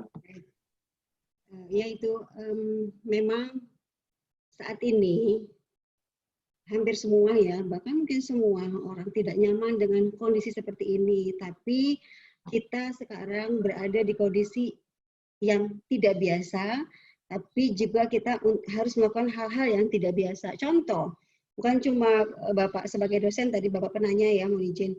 Saya sebagai psikolog aja yang harus melaksanakan konseling online, itu berat Pak, lebih melelahkan ketimbang bertatap muka langsung dengan klien. Gitu ya. Tetapi betul tadi Pak Ari sudah sampaikan membuat video, ya itu dia, membuat video penjelasan tentang materi kita atau tentang mata kuliah serta mata pelajaran yang kita pegang ya, membuat video lalu nanti di-share kepada mahasiswa atau juga siswa kita. Itu justru sebetulnya akan lebih kalau menurut saya kan lebih asik ya karena kita punya kesempatan berulang kali untuk mendengarkan dan itu akan lebih bisa dipahami gitu. Seperti halnya saya juga saat ini sedang mengikuti kuliah daring itu pakai pakai voicebook ya, saya justru lebih nyaman seperti itu karena kita akan berulang, dengar lagi, justru itu akan lebih bisa diingat ya oleh kita ya. Mungkin caranya seperti itu dan tutorial ya Pak ya, video tutorial yang di-share atau dikirim ke anak didik kita. Mungkin itu. Dengan tutorial ya. Baik Bu, terima kasih. Baik, kita lanjut ke pertanyaan berikutnya. Pertanyaan berikutnya dari Bapak Darwanta Sembiring ya. Ini kebetulan pertanyaannya lebih ke narasumber pertama, jadi kepada Bapak ya. Media pembelajaran aplikasi untuk sesi yang ada prakteknya seperti las listrik, pemadam kebakaran, ATC bandar udara, itu bagaimana sebaiknya? Ada pertanyaan Pak ini Pak. Dari Bapak Darmawanta Sembiring. Ya, kalau menurut saya ini pertanyaan ya saya coba jawab Mas. Apa sebaiknya sih pakai video ya, pakai video dilakukan apa namanya contoh gitu ya, direkam proses-prosesnya, protap-protapnya gitu. Ini misalnya kalau pemadaman itu apa yang dilakukan gitu kan. Nah, karena si peserta didik itu tidak bisa mempraktekkan kan, dan itu akan sangat bahaya kalau mereka suruh mempraktekkan lalu kita minta videonya, itu akan sangat mempraktekkan. Karena memadamkan api misalkan beda dengan praktek sholat misalkan. Kalau praktek sholat mungkin bisa dicontohkan, tapi kalau praktek seperti itu ya jadinya bahaya gitu kan. Nah, maka kalau misalnya begitu, ketika sudah Bapak Ibu praktekkan, contohkan gitu ya, kita bisa bikin seperti pertanyaan, ini kalau begini apa yang mesti dilakukan, lakukan. Jadi mereka memilih opsional gitu kan. Jadi memang jatuhnya memang seperti teori, tapi itu adalah pertanyaan-pertanyaan praktikum. Karena kalau misalnya kita meminta mahasiswa atau siswa mempraktekkan apa yang kita contohkan di video, kalau misalnya sesuai prosedur, tiba-tiba kalau tidak sesuai prosedur, misalnya kan malah apinya membesar, jadinya kan jadi membahayakan. Maka menurut saya, setelah dicontohkan melalui video, lalu ada kayak lembar kerja siswa gitu, ini langkah pertama, ini kedua, ini ketiga, ini terus. Jadi kita bisa lihat berarti si siswa ini secara teori prakteknya dia bisa gitu kan. Gitu. Jadi ada semacam SOP gitu Pak ya, semacam SOP, standar operasional prosedur gitu ya, langkah-langkah yang detail gitu untuk itu. Begitu maksud Bapak ya Pak ya, Pak Ari? Atau gimana? Atau saya salah menangkap nih? Iya, jadinya kan langkah-langkahnya itu ada, tapi minimal mereka sudah mengetahui langkah-langkahnya dari teorinya dulu Mas gitu. Oh gitu, baik. Terima kasih. Langsung ke pertanyaan berikutnya dari Bojonegoro nih. Izin bertanya, menggunakan konten pembelajaran online menggunakan Moodle yang bagus dan mudah dipahami oleh peserta didik. Langkah apa yang harus ditempuh? Ini sepertinya pertanyaannya untuk Pak Ari ya. Monggo Pak. Dari Bojonegoro nih Pak. Pakai Moodle Mas ya? Iya betul, Moodle Pak. Ya. Kalau pakai Moodle itu sangat menarik Pak. Bahkan di Moodle itu ada namanya ada satu add-on yang bisa membuat kita tahu si siswa itu sudah baca atau belum, sudah melakukan apa belum. Saya lupa namanya add-on-nya ya.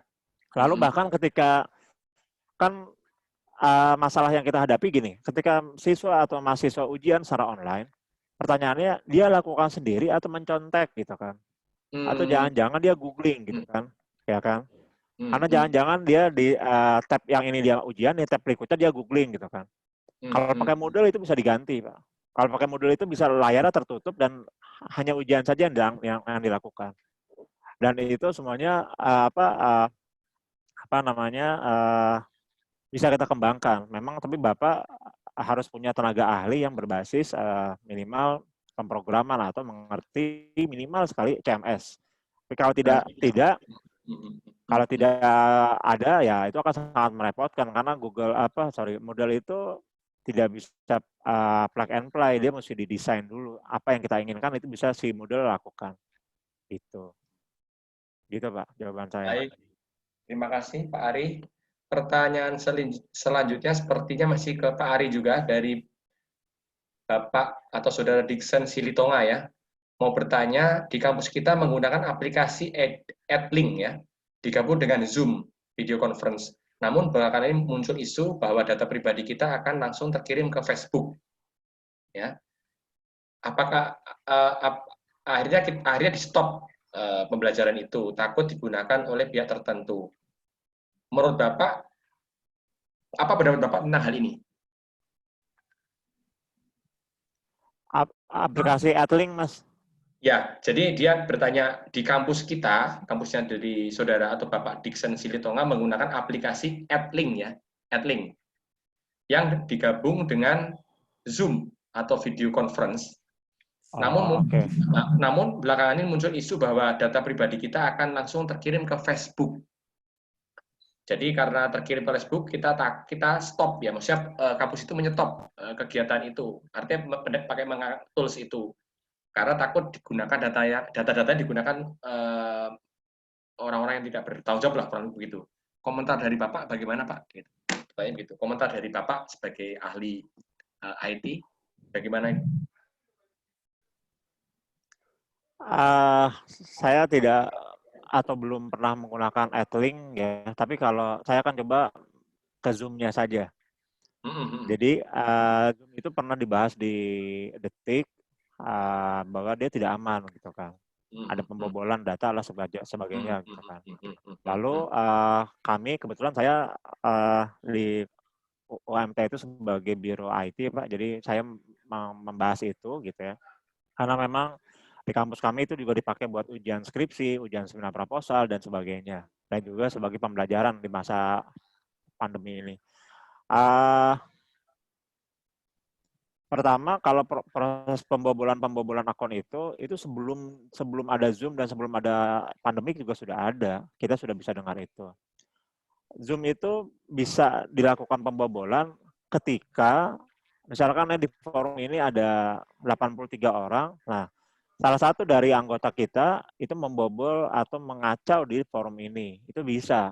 Tapi kalau orang lain tidak bisa. Kenapa? Karena Zoom itu kan peer-to-peer ya, satu ke satu gini kan, end-to-end. Jadi dia yang bisa mengganggu hanya dua belah pihak ini, selebihnya tidak bisa gitu kan. Nah, namun saya selalu bilang kepada mahasiswa saya bahwa seluruh buatan manusia itu pasti ada titik celahnya.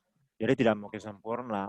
Maka kita batasi saja keamanannya. Pertama, jangan gunakan email yang isinya itu hal-hal penting yang Bapak Ibu gunakan.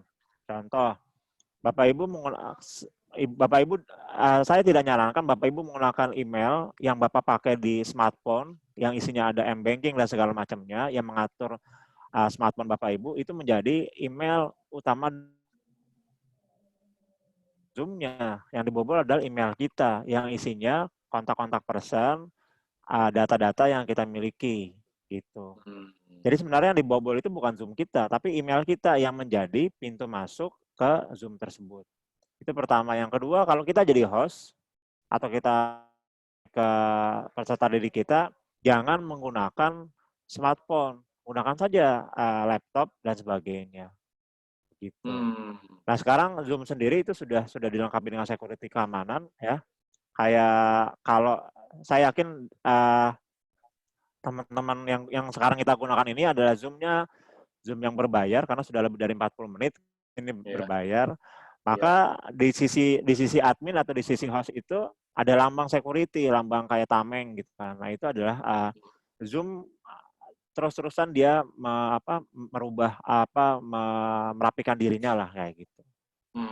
Jadi sudah semakin baik gitu kan. Begitu. Begitu ya. Baik, Pak. Ini pertanyaan dari Ibu Indah ya Pak, tentang media Zoom banyak diberitakan rawan. Tadi ada hubungannya ini, berarti menjawab sudah ya. Bila terputus kalau sudah 40 menit, kalau tidak masuk. Terus beliau menanyakan akhirnya memakai fasilitas ke Webex yang berbayar yang mahal harganya. Terus pertanyaan adalah Pak Ari, apakah ada masukan pilihan alternatif kapasitas siswa 40 yang tidak, tapi tidak menggunakan WA ya Pak? Mungkin ada saran. Dari ini pertanyaan dari Ibu Indah, Pak. Monggo, Pak. Oke, kalau siswanya 40 gitu ya. 40 Jadi ya. bagaimana kita dalam melakukannya? Yang pertama, kalau Bapak Ibu tidak pakai WA, Bapak Ibu bisa pakai Edmodo. Edmodo itu juga ada yang buat mobile-nya. Jadi Edmodo itu bisa buat mobile. Jadi Ibu atau Bapak bisa buat sebuah classroom di Edmodo lalu dilakukan. Akan tetapi Edmodo tidak bisa telekonferensi. Nah, kalau tadi dibilang pakai Webex, bisa pakai Webex, cuman memang kalau pakai Webex itu maksimalnya kan 100, dan setahu saya Webex juga gratis, Pak. Webex gratis, kalau Bapak Ibu beli, pasti dia minta Bapak Ibu beli hardware-nya juga. Karena dia kan dari Cisco ya kalau nggak salah Webex itu. Maka dia jualan juga gitu kan, jualan Cisco-nya gitu kalau nggak salah. Jadi kalau misalnya tidak mau pakai WA ya pakai Edmodo juga bisa untuk sharing materi dan memberikan video pembelajaran di sana. Ada juga evaluasinya bisa menggunakan itu. Tapi ya tentu saja kapasitas datanya lebih besar daripada WhatsApp gitu. Pak Doni, boleh langsung ke Pak Ari. Pak Doni. Iya, gimana? Pak Ari, saya juga menggunakan Edmodo. Jadi saya itu sudah menggunakan cuman permasalahan Edmodo itu mahasiswa itu rajin untuk buka informasi yang saya kirim. Padahal di sana di Edmodo itu bagus sekali kan, Pak. Informasi per item untuk per mahasiswa, kemudian nilai-nilai, evaluasi itu lengkap dan update terus. Saya berusaha untuk update terus, tapi saya terkendala sama mahasiswa agak malas untuk buka grup informasi yang saya share di sana gitu. Sedangkan kalau di Webex, Pak, itu lumayan, Pak, berbayarnya kemarin sih saya hitung karena saya masih gratis ya, Pak. Jadi dibayarkan itu sekitar 5 juta, Pak, per bulan. Jadi saya harus membayarkan sekitar 5 juta per bulan untuk Webex, dan itu memang jaringannya jauh lebih bagus daripada Zoom meeting. Yang saya tanyakan, Pak, di Zoom meeting itu kan 40 menit pertama kan gratis ya, Pak Ari. Nah, katanya kalau sudah putus, kemudian masuk lagi di tempat yang sama, di ID room yang sama, katanya itu jadi terkena cas, ada hitungannya begitu. Benar nggak, Pak Ari, yang itu untuk Zoom meeting? Setahu saya sih tidak, Bu. Nggak ada kena cas ya. Tapi kemarin kami juga pakai Webex gratis. Bukan berarti ada yang membayarkan gitu ya. Tapi memang gratis pakai Webex itu. Tapi kalau misalnya Ibu dari kampus apa dari sekolah? Dari kampus, Pak, berbayar. Jadi kampus sudah sudah membayarkan untuk Webex. Saya hitung-hitung tuh sekitar kurang lebih 5 juta per bulan. Oke, gini, jadi kita bayarnya per tahun, Pak. Kalau yang mau gratisan, Ibu kan kampusnya pasti punya domain .ac.id ya? Iya, pakai itu. Halo, Bu? Nah, iya, Bapak, ya, siap monitor. Ibu daftarkan saja. Ibu daftar kampusnya punya email institusi? Iya, ada, Pak. Nah, Ibu tinggal daftar aja ke Microsoft. Di Microsoft itu nanti Ibu bisa dapat Office 365 secara gratis. Oh, enggak, karena saya juga sudah didaftarkan untuk bisa jadi hostnya, Pak. Jadi kan memang ada yang tidak diperkenankan untuk host, beberapa dosen, dan ada yang untuk jadi host, dan saya bisa untuk jadi hostnya, dapat PIN ID-nya dan untuk masuk ke room saya. Jadi kan itu ada yang seperti itu, Pak. Tapi ada beberapa juga dosen yang tidak diberikan nomor ID dan untuk menjadi host itu, Pak. Jadi mungkin seperti itu, Pak, pembatasan kali ya, Pak ya. Baik. Ya, kalau itu kebijakan kalau itu kebijakan internal kampus buat saya. Ya, enggak, maksud saya Pak, itu karena berkaitan dengan masalah berbayar, makanya tadi saya bilang Pak Ari, kalau misalnya saya baru tahu kalau misalnya Webex itu bisa gratis juga, dan saya mau mempertegas yang masalah di Zoom meeting itu setelah 40 menit kedua itu tidak terkena cas gitu, Pak Ari. Iya, bisa. Ya, okay. Ya. Pak Ari. Ya, makasih Pak Ari. Ya. Sama-sama, Bu. Oke. Ya, terima kasih Pak Ari. Ada pertanyaan lagi kali ini untuk Ibu Nur Hasanah nih, Bu. pertanyaannya dari Bu Indah, ini Bu Indah yang sama bukan ini ya? Jadi menyebabkan pertanyaannya ke Bu Nur Hasanah tentang kemajuan IT menyebabkan mendekatkan yang jauh dan menjauhkan yang dekat. Seperti yang Ibu bilang, masalah kenyamanan anak akibat HP. Anak emosional menjadi berubah dan gampang terganggu. Bahkan anak membuka situs-situs porno ya, yang berakibat menjadi kecanduan. Nah, bagaimana sikap terhadap anak-anak yang sudah candu terhadap situs porno? Pendekatan yang sudah dilakukan dengan cara berpikir generasi mereka, tetapi hasilnya belum maksimal. Pandangan Ibu secara psikologis untuk mensikapi hal ini bagaimana ya? Mohon masukan dari Ibu Indah kepada Ibu Nur Hasanah. Silakan Ibu. Ibu bisa mendengar suara saya, Bu ya? Baik. Ya. Terima kasih. Jadi, silakan Bu Nur Hasanah. Itu dia tadi saya sampaikan ya. Hikmah dari COVID-19 ini adalah kenapa ada WFH dan juga SFH. Di situ orang tua dan juga anak-anak berkumpul dan anak-anak bersekolah di rumah, sekolah jarak jauh, maka harus digunakan gadget gitu ya. Itu dia kenapa orang tua harus di rumah, karena pada saat menggunakan gadget anak-anak butuh pendampingan orang tua. Nah, jadi tapi tidak hanya itu, tidak hanya pendampingan orang tua, tapi juga di sana ada kedekatan emosi, bonding secara emosional kepada anak-anak, sehingga gadget yang dia gunakan untuk melaksanakan pembelajaran setiap hari itu diperuntukkan hanya untuk itu, hanya untuk hal-hal yang positif. Tadi apa itu namanya literasi digital. Nah, itu butuh pendampingan orang tua. Cuman tadi juga saya katakan permasalahannya adalah tidak semua orang tua memahami itu. Maka penting sekali untuk saat ini pelaksanaan apa itu edukasi parenting untuk orang tua. Itu penting sekali. Sebetulnya sih parenting orang tua ini diberikan sudah sejak lama seharusnya. Tetapi sekarang di situasi kita semua harus berada di rumah, orang tua lumayan kewalahan untuk menangani anak, dan juga pemahaman orang tua tentang pengasuhan juga masih sangat minim. Orang tua masih memperlakukan pengasuhannya seperti orang tuanya dulu mengasuh dirinya, padahal zaman sudah berbeda.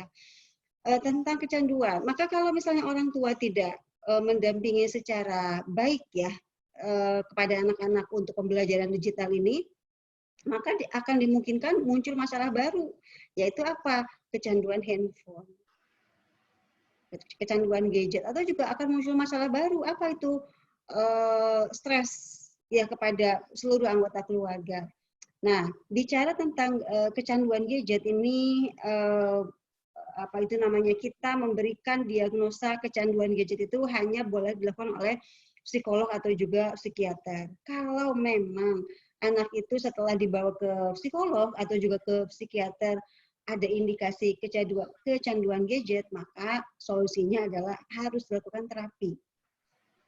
Salah satunya anak yang mengalami kecanduan gadget adalah coba ibu bapak tes ketika dia dia bermain seharian, atau ketika handphone itu bapak ibu ambil, dia nangis, ngamuk. Bahkan waktu itu ada mungkin teman-teman yang tinggal di Tangerang pernah dengar di Cipondoh ada anak yang gantung diri karena dilarang main handphone oleh orang tuanya karena mau ujian ya.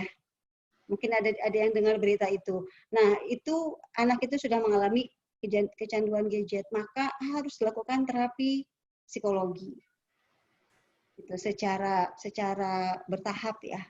Seperti itu. Mungkin itu Pak Doni. Bu Nur Hasanah atas jawabannya. Masih yang berikutnya masih ke Ibu ini, Bu. Sebentar saya bacakan, Ibu.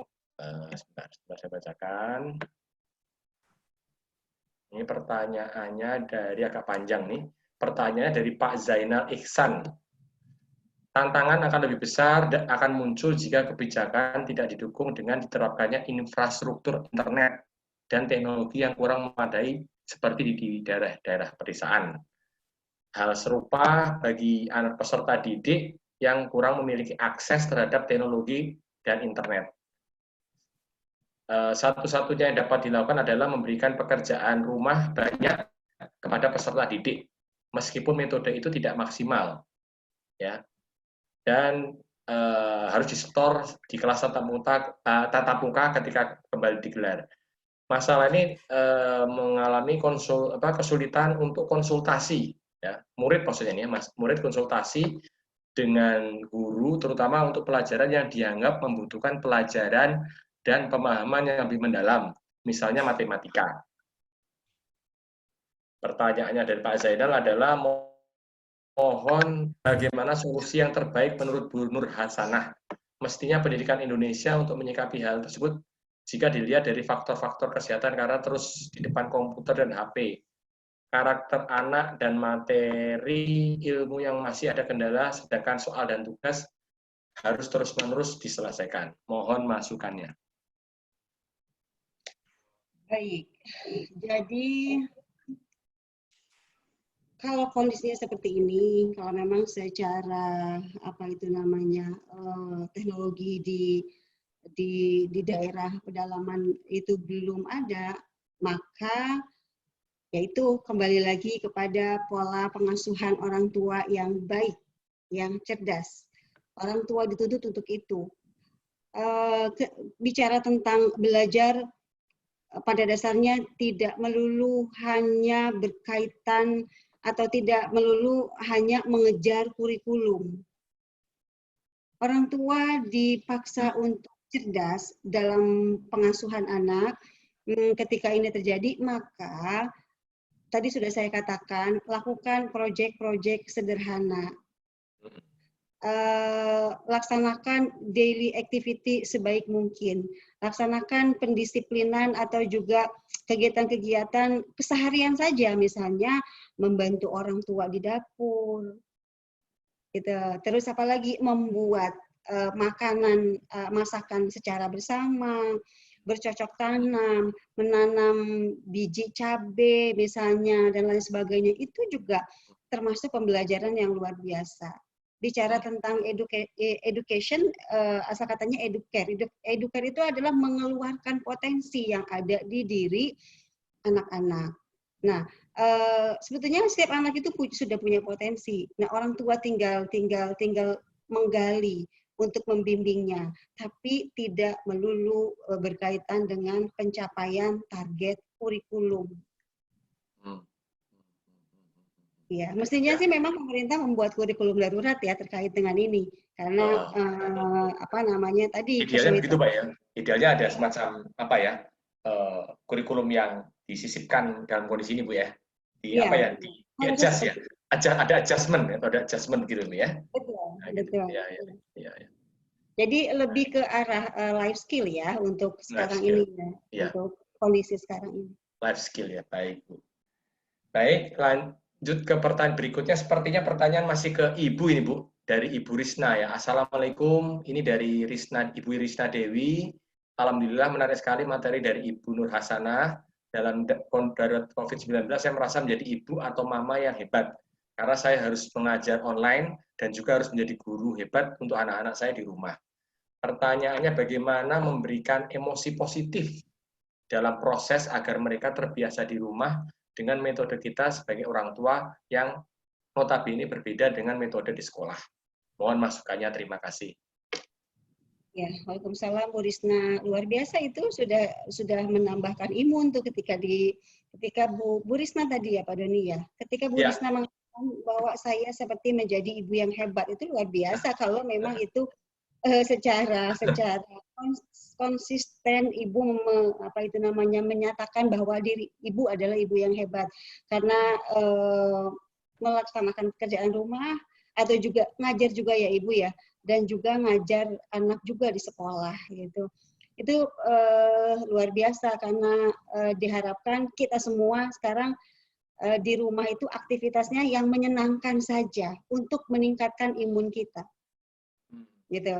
Terus bagaimana sih memberikan emosi positif? Ya, positif, betul, terhadap anak, betul. Untuk anak.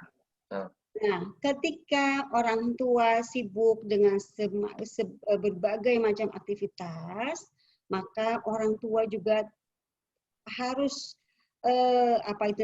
menyempatkan diri memiliki me time, gitu ya. Maksudnya me time. Kalau mungkin sebelum masa COVID ini me time-nya mungkin ibu-ibu arisan atau juga ke mall gitu kan. Saat ini yang simple, misalnya nonton bareng anak-anak di Netflix misalnya ya, atau nonton apalah di handphone, atau juga olahraga bersama, atau juga masak bersama gitu. Jadi ciptakan ciptakan kreativitas yang bikin ayah dan ibu senang. Karena secara emosional, emosi kedua orang tua itu akan berimbas kepada anak-anak secara langsung. Jangankan bapak ibu marah gitu kan ya, bapak ibu garis kerutannya berbeda di wajah pun tuh anak-anak paham banget. Gitu, paham banget gitu ya. Maka tadi ciptakan suasana bahagia di hati kita, dan itu akan terlihat di wajah kita. Bahagia itu yang menciptakan diri sendiri, bukan orang lain. Kalau kita punya alasan misalnya, dialah menjenuhkan, ada COVID, harus di rumah gara-gara COVID gitu kan. Nah itu maka Bapak Ibu akan larut dengan suasana yang tidak menyenangkan. Tapi kalau diciptakan suasana yang menyenangkan dari diri sendiri, kayak tadi misalnya Ibu penanya, Ibu Risna katakan bahwa saya ibu yang hebat, itu luar biasa. Terus tanamkan itu, saya ibu yang hebat. Tapi tidak lupa untuk melakukan me time, relaksasi. Gitu. Mungkin kalau ini offline saya bisa ajarkan bagaimana cara relaksasi. Tapi teman-teman bisa lihat sekarang banyak sekali panduannya di YouTube. Bagaimana cara relaksasi. Itu berguna sekali. Penting itu ya untuk tarik nafas, pengaturan nafas itu sangat bermanfaat sekali untuk kesejahteraan psikologis kita. Iya. Terima kasih Bu Nur Hasanah. Jadi sedikit informasi saja bahwa kita akhiri seminar ini pukul 3. Yang nanti akan dilanjutkan closing statement dari para pembicara. Masih ada sedikit waktu. Ini ada pertanyaan lagi dari mahasiswa Muhammadiyah Tangerang ya, namanya Mas Iib Saifullah ya. Dia pertanyaan singkat ya tentang bagaimana cara mendapatkan pembelajaran dengan Zoom yang efektif dan efisien. Mungkin Pak Ari bisa dibantu untuk menjawab terlebih dahulu Pak untuk penggunaan Zoom ya yang efektif efisien dari mahasiswa Pak ini, dari mahasiswa Muhammadiyah Tangerang. Monggo Pak. Ya, tapi kalau sesama pembicara boleh nanya nggak sih? Oh, boleh Pak, boleh, sangat boleh Pak. Nggak, saya mau ada nanya pertanyaan sama Bu Nur Hasanah juga nanti gitu. Iya. Silakan Pak, dengan senang hati Pak. Oke, saya jawab dulu. Kamus Merdeka Pak, Kamus Merdeka. Kamus Merdeka. Oke, kalau menurut saya, kalau dengan menggunakan Zoom itu, kalau ada dua opsi ya. Pertama, kalau kita menggunakan Zoom yang tidak berbayar. Artinya yang durasinya 40 menit. Sebaiknya Zoom itu digunakan untuk sesi tanya jawab. Jadi berinteraksi. Jadi bukan satu arah si dosen memberikan materi seperti kalau kita di depan papan terus kita menulis dan segala macam gitu kan. Klasikal Pak ya, klasikal. One way communication. One way communication. Atau kita pakai Zoom itu ketika kita misalkan kayak saya dosen ICT menerangkan bagaimana cara membuat aplikasi gitu kan. Itu jadi dipraktekkan contoh lalu kalau ada yang bertanya, Pak kendala ini bagaimana? Artinya itu ada komunikasi, ada dua arah gitu. Jadi tidak satu arah. Karena kalau satu arah saja, misalkan si dosen hanya buat PowerPoint, lalu tidak ada tanya jawab, waktu 40 menit itu habis hanya materi saja, itu menurut saya sayang kalau menggunakan Zoom. Kalau pakai Zoom yang tidak berbayar, karena dia cuma 40 menit. Kalau yang berbayar, ya bisa saja proses klasikal itu juga dilakukan. Jadi lebih efektifnya Zoom itu dipakai buat tanya jawab sebenarnya, jadi lebih kita dapat sesuatu gitu kan. Jadi kayak bukan sekedar menonton sebuah televisi, mendengarkan orang bicara, tapi kita tidak bisa menanyakan balik gitu kan. Itu juga kurang efisien gitu. Betul. Oh, gitu Pak ya. Hmm. Baik. Mungkin ada pertanyaan ke Bu Nur Hasanah, Pak. Monggo, Pak. Gini Bu, ya. ini tadi juga ada yang WhatsApp saya rencana rupanya pertemuan ini masuk juga ke teman-teman dosen di UMT, berarti ini keren banget acaranya ya.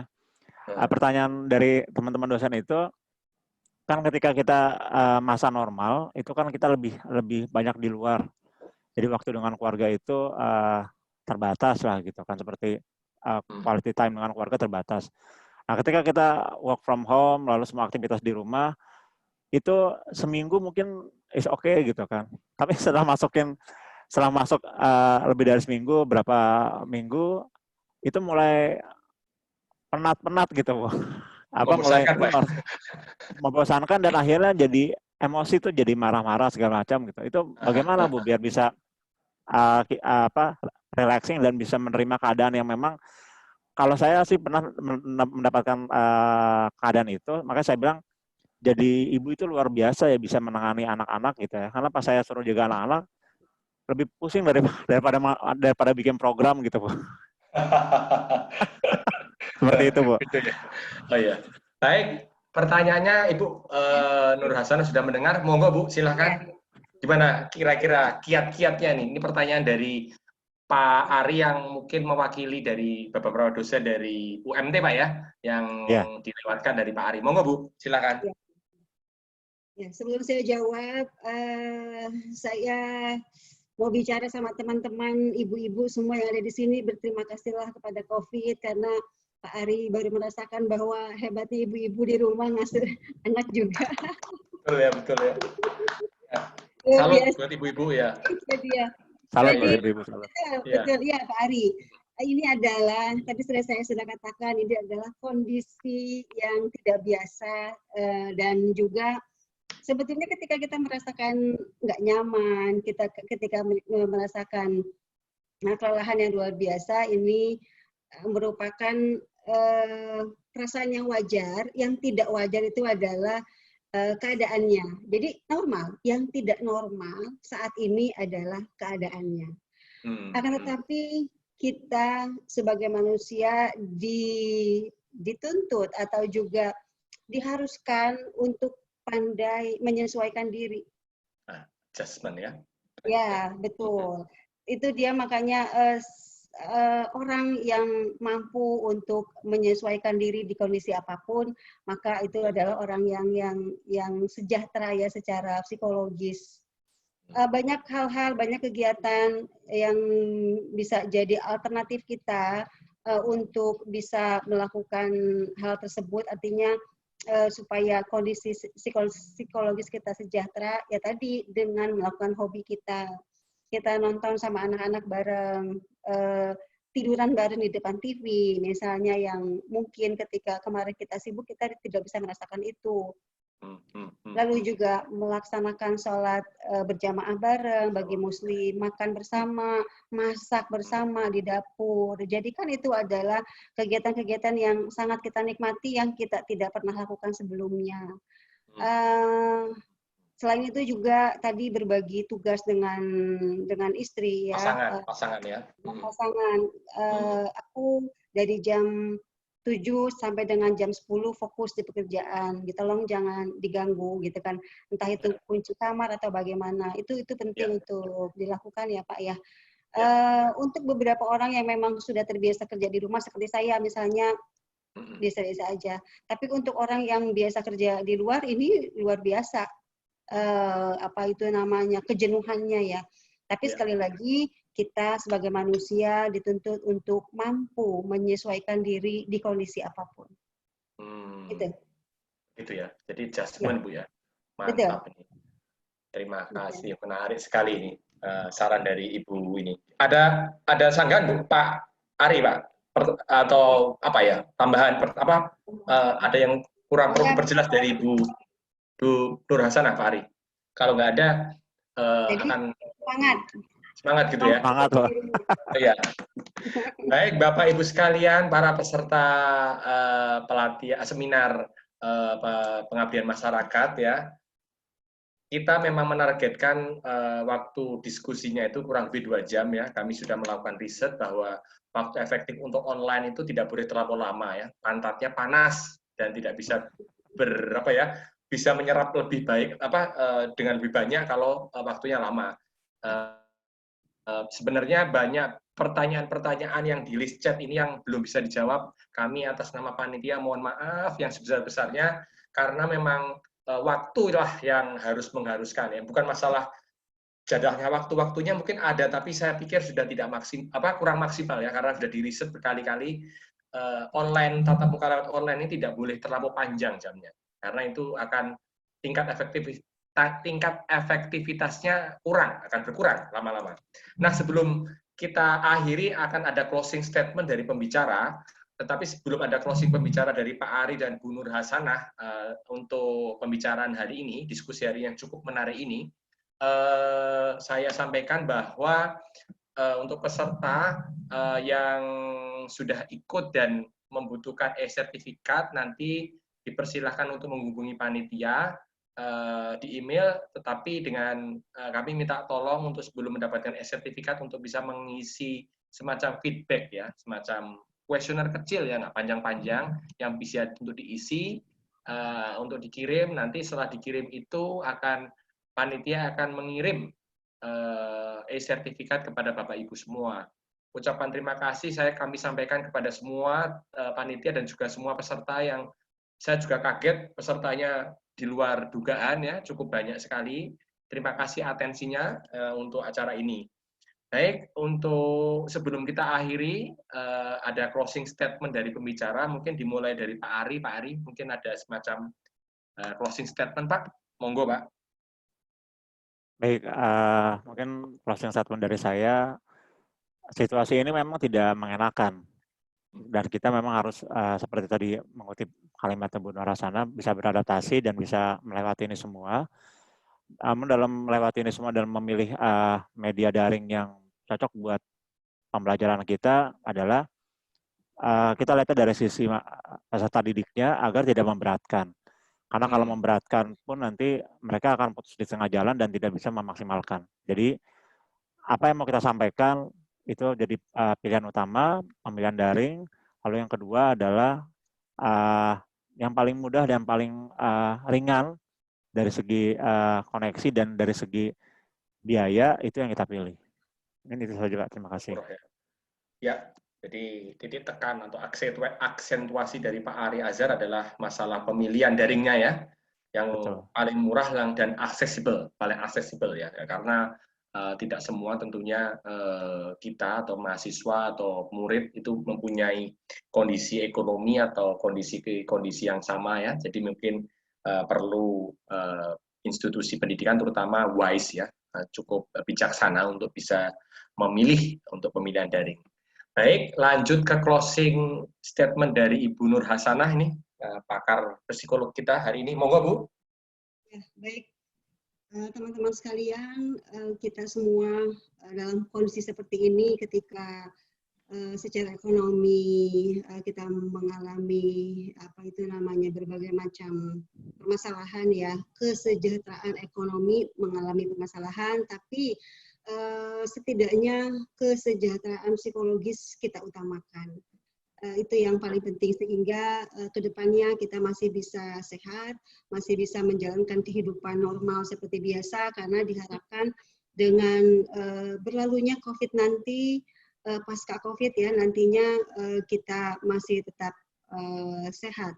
Karena ketika kesejahteraan psikologis kita menurun, daya imunitas kita juga menurun, sehingga ketika imunitas kita menurun, maka penyakit akan mudah mampir ya ke tubuh kita. Lakukan pembelajaran yang menyenangkan. Tadi juga ada pertanyaan untuk anak TK. Anak TK nggak perlu belajar. Mereka cuma harus dikembangkan kognitif, psikomotor, sosial emosional, dan juga psikososial. Itu yang paling penting. Jadi pembelajarannya tidak usah menargetkan kurikulum, tapi lakukan daily activity dan juga life skill bagi anak-anak kita. Itu saja mungkin Pak. Baik, closing statement menarik dari Ibu Nur Hasanah ya. Perlunya kita semua untuk di tengah-tengah kondisi yang seperti ini untuk memerhatikan kesehatan psikologis ya Bu ya. Jadi agar nanti kalau kondisi ini sudah berakhir, insya Allah segera mungkin kita bisa tetap sehat gitu. Tidak karena kondisi ini jadi setelah kondisinya membaik kita sendiri malah terguncang ya atau ada perbedaan itu ya. Satu lagi Pak Doni. Silakan Bu. Manfaatkan layanan-layanan online gratis untuk konsultasi permasalahan keluarga. Kalau itu dibutuhkan. Banyak ada begitu ya. Begitu ya Bu ya. Ada Puspaga, silahkan. Oh begitu ya, ada layanan gratis ya. Terima kasih nih. Jadi ada kalau merasa agak terguncang atau perlu ini disarankan oleh Bu Nur Hasanah untuk mencari layanan gratis untuk masalah psikologis ya Bu ya. Begitu Bu ya, kurang Bu ya Bu ya. Iya, baik. betul. Baik, Bapak Ibu sekalian, terima kasih ucapan tidak terhingga kepada untuk para kedua panelis khususnya Bapak Ari dan Ibu Nur Hasanah. Sharing ilmunya mudah-mudahan menjadi amal baik dan dibalas oleh Allah Subhanahu wa taala. Terima kasih untuk para peserta yang luar biasa berkenan untuk atensi dan berjoin ini. Sebenarnya banyak lebih dari ini pesertanya, tapi karena ada keterbatasan peserta, kami ini baru kita rapatkan nanti beberapa peserta yang mendaftar tapi tidak bisa ikut karena keterbatasan. Nanti kalau dimungkinkan kami belum berani berjanji akan ada semacam sesi yang sama untuk para peserta yang kebetulan belum bisa mendapatkan kesempatan.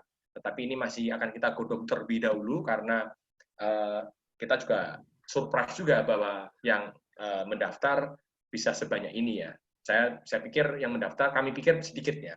Terima kasih ucapan juga karena ini adalah kegiatan kolaborasi antara Politeknik LP3I Jakarta dengan Universitas Muhammadiyah Tangerang dan juga Stikes ya. Beberapa tim yang bergabung, kami ucapkan terima kasih atas kesediaannya bergabung, kesediaannya untuk bersusah payah untuk terlaksana acara ini. Sekali lagi kami atas nama panitia mengucapkan terima kasih kepada Bapak Ibu sekalian, Bapak Ibu pembicara atas seri ilmunya yang sangat bermanfaat. Semoga ini menjadi amal ibadah dan ladang amal Bapak Ibu sekalian. Sama. Amin. Ya, wabil taufik wal hidayah. Kami akhiri, sekali lagi saya ingatkan bagi Bapak Ibu peserta yang membutuhkan e-sertifikat bisa menghubungi panitia dengan cara mengisi semacam feedback ya, semacam kuesioner singkat, insya Allah 5 menit ngisinya nggak sampai. Nanti setelah terkirim nanti kami bisa mengirim e-sertifikat kepada Bapak Ibu.